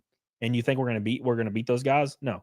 They run a fresh engine, fresh transmission, fresh tires on a damn laser scanned rig every weekend. And we have a pull down rig and we use scuff tires. It's insane. But you know, you got to do what you got to do. Like I don't have money. I don't have that money. It's not a thing I got. You know, I ain't got a rich daddy or a family that is part of a giant organization or company. Watching a 180-pound quarterback get laid out by a nearly 300-pound lineman or backer is just satisfying. I like hockey, like checks in hockey when people get freaking checked. I like that a lot. You're in an ARCA? Yeah, ARCA and the truck series, Commodore. NASCAR truck series and ARCA. We finally... Hey, there it is. It's a rainbow night. Why are we still here? Just to suffer. Every night. Oh, my God. Max on with a damn red boy saying, get the hell on it, diggity doggone it. Hot diggity damn. He made it happen. He made the rainbow not happen. Now we're only 210 from Naked Snake, and we still got like 30 minutes. Dude, you might have saved us. You might have got you might have saved it. You might have saved it, man. we'll find out. Hot diggity damn, Mox on my boy. Thank you, dude. I love you, man. I appreciate that. That's a huge drop. A big fat red boy. Thank you so much, dude. I love you, dude. That is insane. You know what that means? I'm going to gift 5 memberships to the chat. Thank you guys so much. There you go. There's 5 gifted memberships for you. Every red boy gets them. There you go. 5 gifted memberships. Thank you, man. I appreciate you. Thank you, dude. Commodore says, do you like ARCA or trucks better? I've never raced trucks. My first truck race is at Martinsville. I'll let you know. It's all fun. It's all pretty fun. I'm sure I'll like both, you know. Thank you, Maxon. I love you. I appreciate that, dude. I really appreciate you, man. My boy coming in strong. Who got the memberships? Let's see. Josh Harrison, Devil's Island, John Rod, hey, Bad Adam, and Fisherman. What's up? Thank you, dudes. Appreciate you, Moxon. Love you. We're now 192 from Nugget Snake. Oh my God. It's starting to truck along. Here we go. The train is coming. Thank you, Moxon. And Match Lions with another 5 gifted memberships. Thank you, buddy. I love you, dude. He always matches me. I appreciate that, dude. I appreciate you, Master Lions. The first red boy has happened. The streak may still be alive. Oh my God. Thank you, Maxon. Appreciate you, dude. Nicotine's bad for you. Alcohol. Doubt it. Doubt it. Oh, I doubt it.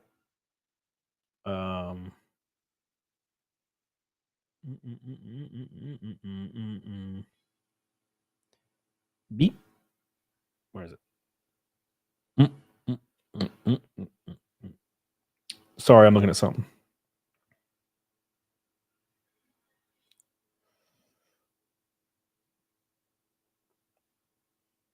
All right, sorry. Thank you, Aguang. Love you, dude. Thank you, Maxon. I appreciate that, buddy. First race at Martinsville. Yeah, so Bram, Montana, how it works is you have to run a short track. Your first race has to be a short track. So that's how that works. So you basically, so the first possible opportunity is Martinsville. And then you can do whatever. Then you can do whatever. And that's what we got to do. And then we go to Rockingham and then Kansas. Martinsville's gonna be tough on your body. Not really. I think Dover probably is. But to be fair, if you have a really, really good seat and you're really locked in, like your car is adjusted, like your seat's adjusted to you, and you're like really comfortable, you're usually fine.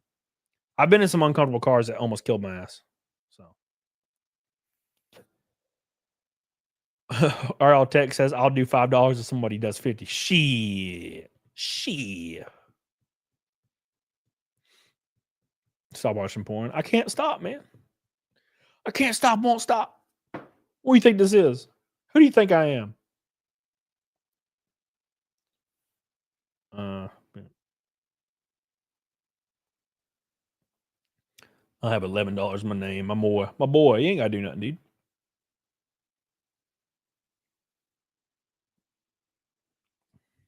Oh my God. Oh my God. I looked down for 1 second. 1 second, you guys. Jesus, boys. Oh my God. Oh my God. Here we go. Master Lions with $100 super chat. Well, there you go. There you go.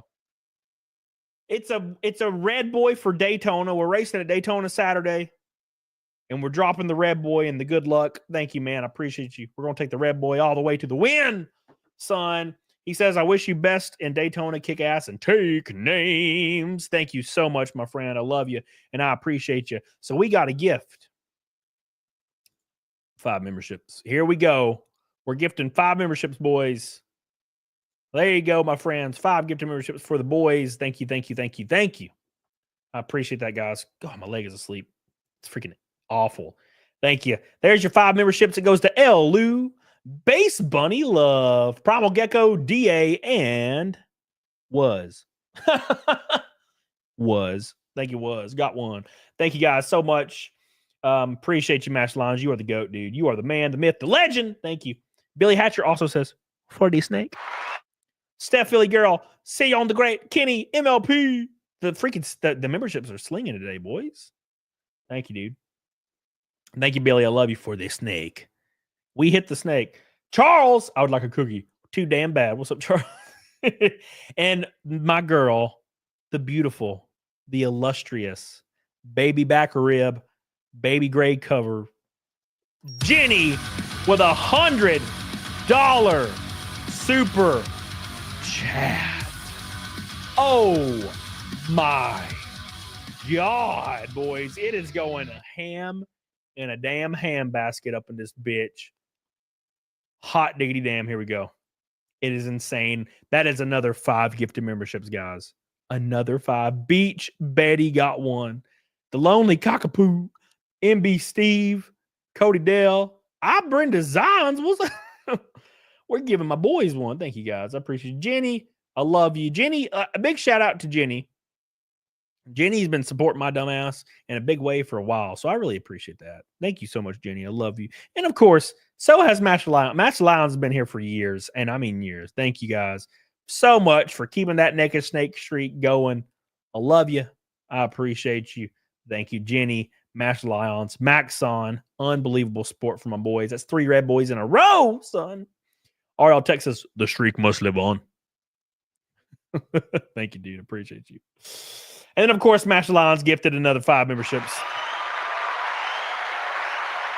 Damn, we're all going to have memberships after this shit. Jesus. Hey, we're 38 likes away from goal, though. Look at that. Look at that, boys. Whew. Amazing. Amazing. Thank you, Master Lions. Thank you, Jenny. I don't know what to say. I appreciate you guys so much. I don't deserve all the love. I don't deserve it, but goddamn, I'm so damn thankful for you guys. You're so good to me. You're so good to me. Damn you. Thank you, guys. I appreciate that. Love you. I love you. I hope you guys watch NASCAR Saturday. You can watch me race at Daytona. Don't miss it. Cumulus Vegas. Do not miss it. Noon Eastern Daytona. Don't miss it, boys.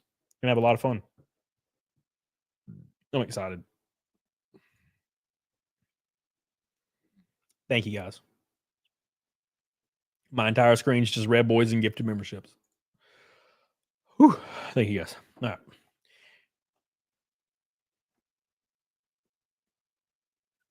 Love you, sad lad. Appreciate you guys. We're at 419 naked snakes. The next one's 420. The next naked snake is 420. It's going to be a lot of fun. Spam that like button. Let's hit that 400 like goal. Big shout out real quick to Hypnotic for rating me, by the way.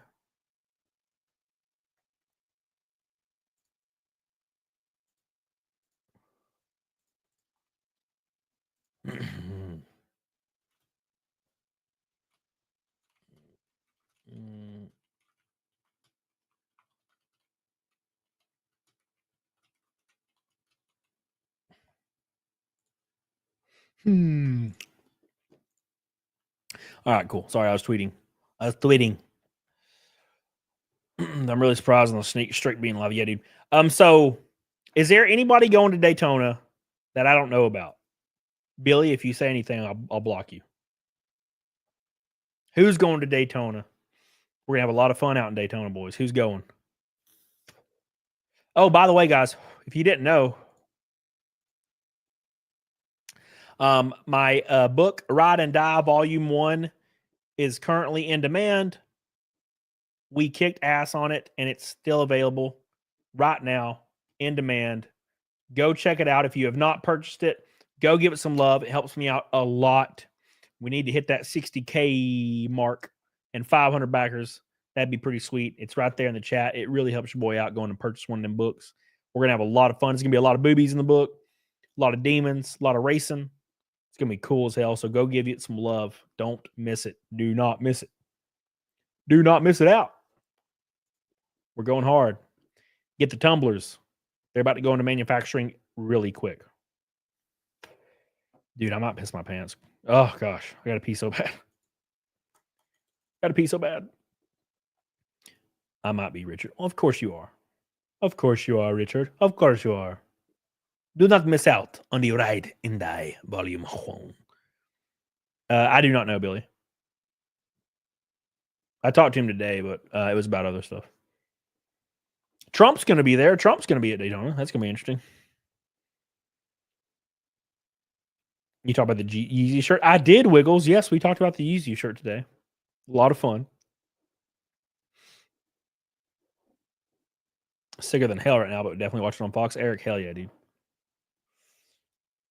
Yeah, I don't know what the hell happened to. I think Kanye's just having fun. I think he's just trolling and having a good time. And he's also probably suffering from mental illness. Jenny says, treat myself to Blake Shelton's concert in Vegas this weekend. Oh, hell yeah. Have fun, baby. That's going to be awesome. Arca has the Daytona 100. I don't know. I'll look for you. Chris the McGall! Hey!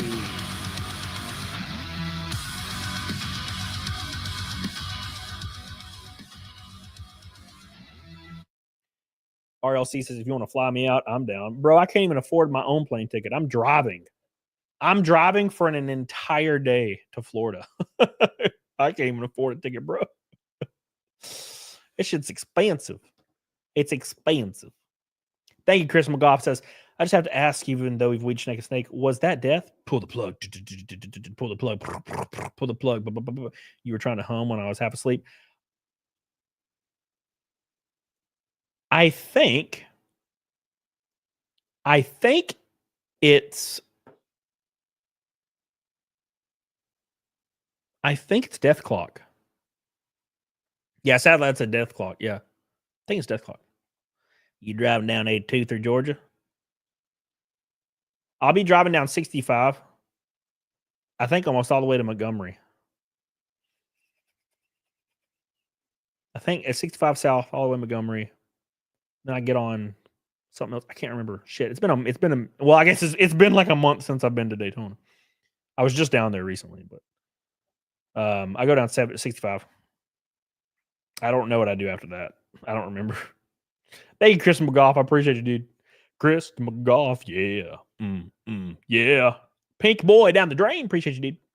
Love you, Chris McGough. Thank you, my friend, for all the love and support you give me every stream. 25 blocks away from 400.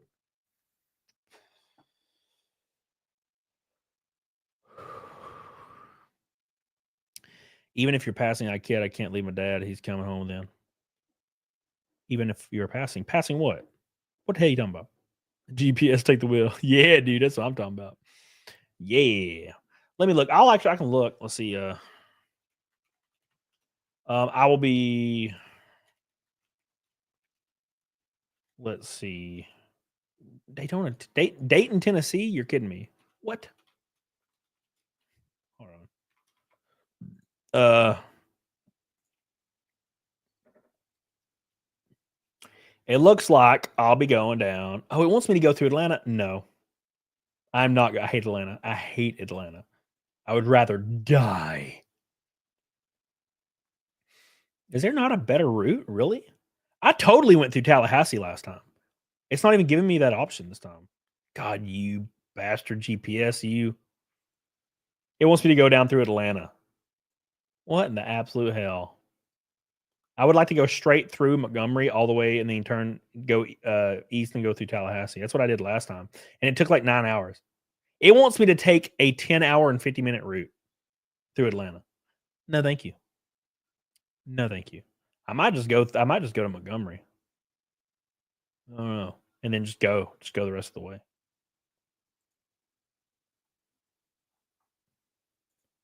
Is there not? Can you not do other options? I don't know.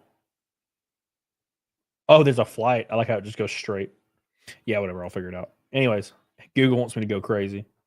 Wants me to go crazy, dude. Strip clubs and Mastodon, preferably both. Yeah, if you go through Atlanta, you get stuck in Atlanta for 4 hours. And I'm not going through Atlanta. No, thank you. It does not matter what the ETA says. If you go through Atlanta, you will be stuck in Atlanta. If you do not, the only way you're not stuck in Atlanta is if you go through at like 2 a.m. Probably Chris McGough. Yeah, dude. You're probably right.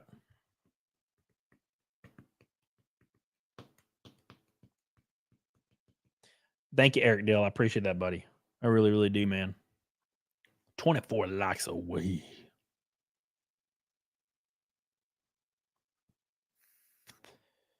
If you go through Tallahassee, you'll miss Georgia, I guess. That's what I like to do. It was 9 hours and 50 minutes last time I went through Tallahassee. And that's what I want to do. And it's like not even giving me that option. Let's go. Can I go through Tallahassee? Add stop in Tallahassee. Let's do that. Let's see what happens. Yeah. Okay, so if you go through Tallahassee, it's 10 hours. 100%, yeah. It's 10 hours from right now. It's 10 hours from through Tallahassee. And it's 9 hours and 55 minutes through Atlanta. Yeah, I'm going to go through Tallahassee. Because at least if you're going through Tallahassee, you're not going to hit Atlanta traffic no matter what. So no, thank you. I would rather die. Big shout out to some people in the chat, boys. Jenny, Max Lyons, Maxons, Billy Hatchy Patchy, Chris McGough. Thank you guys so much for all your love. Appreciate you guys. Holly Movie Star says from Montgomery, you can go 331 or US 231 to I-10. I think 231 is what I've done. I always see 231. Let's see. It says, yeah, 231. Yeah. 231 all the way to Tallahassee. And then it goes, no, it changes to I-10. Or maybe it's both. Yeah, 231 apparently runs it runs down the same road for a while. Oof, my head hurts. California to NC, go through Atlanta. I did Medford, Reno, then Vegas, got lost, ended up in Barstow, Cali, and then stayed in the same highway all the way to North Carolina. What the fuck? That sounds like a hell of a trip, dude. Thank you, Holly Movie Star. I love you. 20 likes away from 400. You can make it in 6. Shit. I drove from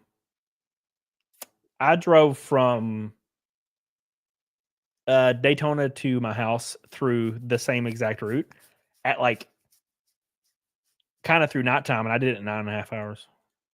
I didn't stop though, or I stopped once, I think, to get fuel, maybe. That's it.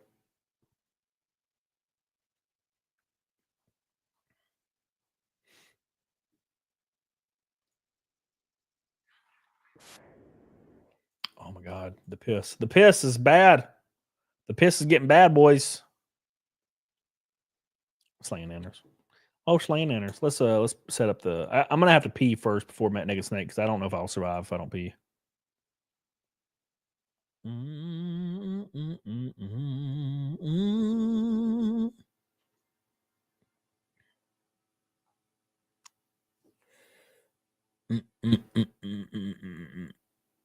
Oh my God. Might do AB. I'm gonna do AB. Okay, pee before snake for show, for show. It was good. Thank you, Maxon, for making me jealous. I grew up on an airport, never flown anywhere except back to the same airport. Weird. Dude, last year I flew like 50 times. I got really tired of it. This year I can't afford flying. Because I had to pay for a lot of stuff up front. And I was like, no, thank you. Can't afford this shit anymore. Cannot do it. 18 likes away, boys. Okay, I'm gonna go pee and then I'm gonna do Naked Snake. So yeah, I'm gonna play some music stylings of Alex Jones, and then we're gonna do Naked Snake. I'll be right back in 2 whole minutes. 2 whole minutes, guys. We got 18 likes left. Spam it. System, the company store, the paradigm of absolute control. And that's why we're just out here doing simple things, pointing out that we're meant to be in nature and be natural. And this is where we find the source that God made to transcend the New World Order. And that's why they want to try to keep us out of it. I'm angry. I've had enough of these people. They're a bunch of Christian murderers, scum. They're on giant death factories, keeping babies alive and selling their body parts. What more do you need to know about these people? I go out and face these scum. They literally crawl out from under rocks. They have green looking skin and they run around screaming, we love Satan, we wanna eat babies. I have them on video. Hillary's in the creepy weird sick stuff, man. She sleeps in the same room with that creepy weird woman whose mother wears a hood over her head. What the hell? That woman number one is ugly. Imagine how bad she smells, man. I'm told her and Obama just stink. Obama and Hillary both smell like sulfur.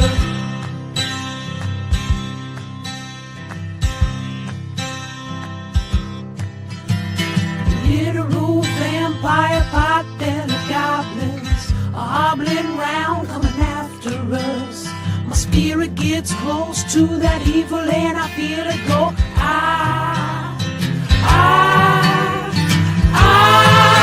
We're such self-centered crap. We don't even notice hell itself rising up against us. Millions of pointed people of the very worst type, and I'm so pissed.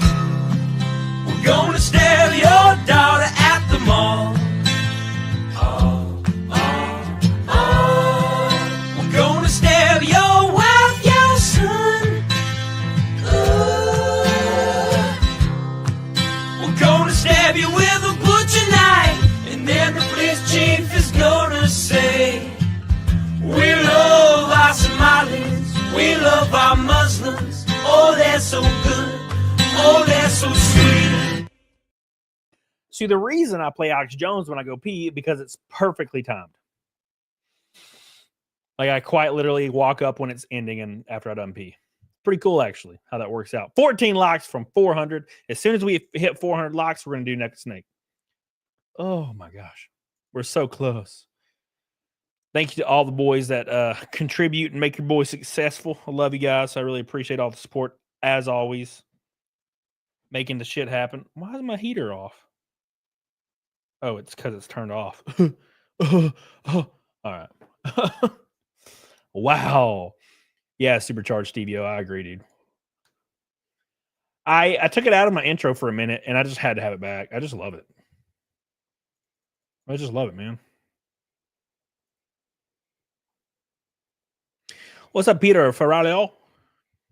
Can you play Bitch Lasagna? Like the Pootie Pie song? What the hell's wrong with you, Peter? What the hell's wrong with you, Peter? I can't believe you. All right. Freaking bitch lasagna. Bitch lasagna. All right. I'm going to close out my stream over here because I only had it open because I gift memberships. You have to gift memberships on the stream. You can't do it in the YouTube studio. So I don't think we're going to have any more Red Boys, so I don't have to have that open anymore. Poods. Yeah, Pootie Pie was cool, man. That was like a completely different nostalgic time. You know? Like a very nostalgic time for YouTube. And then everything turned into panel shows. Which, I mean, that's not necessarily a negative thing, but, you know, this is how it worked. And the milk truck just arrived. Hope you feel more inspired. I'm so excited for this weekend, man. I'm so excited. It's going to be awesome.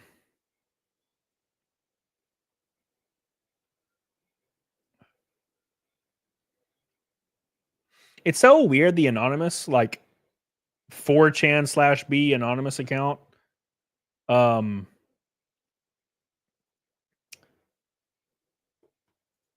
Is like hyper left on Twitter. It's so weird. Considering if you were ever a part of 4chan in 2012, you understand what 4chan was about. It's not about that. Pretty strange. Pretty strange, to be fair. 10 likes away, boys. Creative username says, did you see Markiplier's Iron Lung trailer? No. What the hell's that? Iron Lung. Iron Lung. Markiplier Iron Lung. What is that? It's a movie? Iron Lung movie. Iron Lung. Iron Lung. I have no idea what it is. I don't know. I'll go watch it though. Thank you, creative username. I appreciate you. I tried to watch something he did. He did a TV show recently. I could be wrong. It may not have been recently. I saw a TV show and that he was in, and it was kind of really bad. I got it to like I finished episode 2 and I was like, this is bad. I can't watch this. But other than that, I've never seen anything else he's ever done. Other than his YouTube channel, which I've always enjoyed. The acting was just a little too rough for that, whatever that was. It was like everybody disappeared or something. It was like everybody at Rapture disappeared. I can't remember. Or everything was turning into like a horror movie. Dude, I just can't remember at all. Or dreaming. Something about dreaming. It's hard to remember.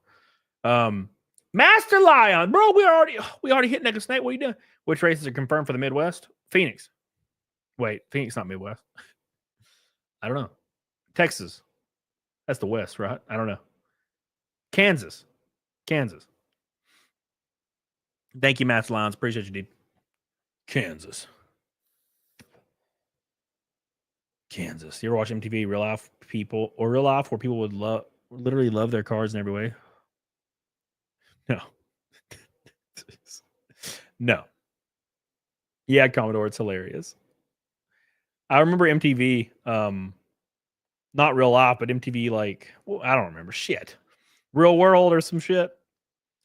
Is Phil rating me? Phil, what's up, dude? How you doing, Phil? Hope you're doing good, man. My boys. Phil. Thank you, Match Lions. Kansas, it is. Cater the Swiss with a $5 super chat. Appreciate you, dude. We're 7 likes away. 7 likes away. The Zaid raid. Thank you, guys. Appreciate you, boys. Boy Phil at Zaid Comics. Appreciate you, dudes. Love you. Appreciate. Thank you, Cater the Swiss. Some person was, dude. 6 likes away from goal until Naked Snake. And then we're off. We're off.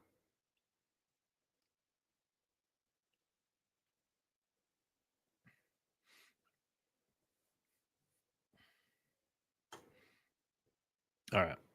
Good timing. Has it snowed yet where you live? It has snowed twice. Not really in any way that would be meaningful, though. I wish it would snow harder.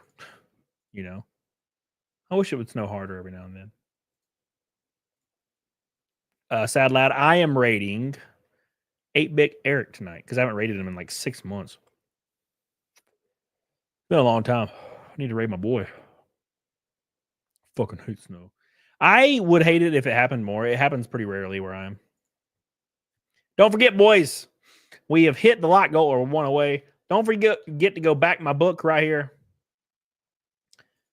Go click that link right now. Go back to book. Give it some love. We're 65 backers from 500. Go give it some love. Thank you, boys. I appreciate you. Go pick you up a shirt or a tumbler or all the covers or all the covers signed or all that stuff. Get on it, doggone it. No snowman? No, absolutely not. Not enough snow for that. To be fair, when it snows, though, I just make a fire like in my living room and sit beside my fire. All right, boys, let's do Naked Snake. It's time for Naked Snake for the 419th stream in a row. Wednesday, I am traveling to Daytona, so I will not be live Wednesday. We got a NASCAR race Saturday that I am racing in, so I will not be streaming. But I will stream Thursday when I either before or after practice. It'll probably be before or maybe after. I don't know. Shit, it might be after. But I might leave after. So probably before because I'll be there all damn day. And then Friday, I'll try to stream as well before qualifying and then blah, blah, blah, blah, blah. So I'm going to try to make it happen, boys. But remember, if I stream at the track, better hit Naked Snake because I'll have all my friends with me and I don't want you to embarrass me. Okay. Let's do 419th Naked Snake, boys. You guys ready?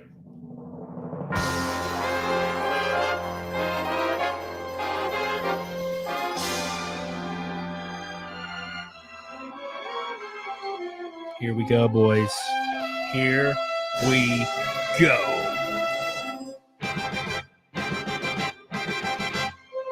It's that time again.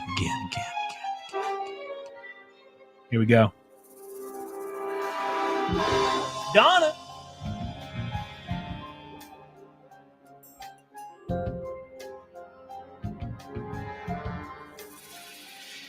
What a thrill with darkness and silence through the night. What a thrill. 419 in a row. Here we go. I'm searching, I'm melting. Donna's the first one. What a fear in my heart, but you're so supreme. I give my life, not for honor, but for you. snake eater. In my time, Jenny with a big one. There be nobody else. Here we go. Crime, it's the way I fly to you. Jenny, we're gonna flex for Jenny. I'm still in a dream, snake eater. Here we go. Someday you'll go red. Someday you feed on a tree frog. It's a trial to survive. Oh my God, 419 in a row, Jenny. I give my life, April, not for honor, but for you. In my time, there be nobody else. Yeah. Crime, it's the way I fly to you. One more time, boys. I'm still in a dream, snake eater. 419 in a row. The next one is 420. Razzle dazzle. My boy, here we go. One more time, boys. Here we go. Let's do it.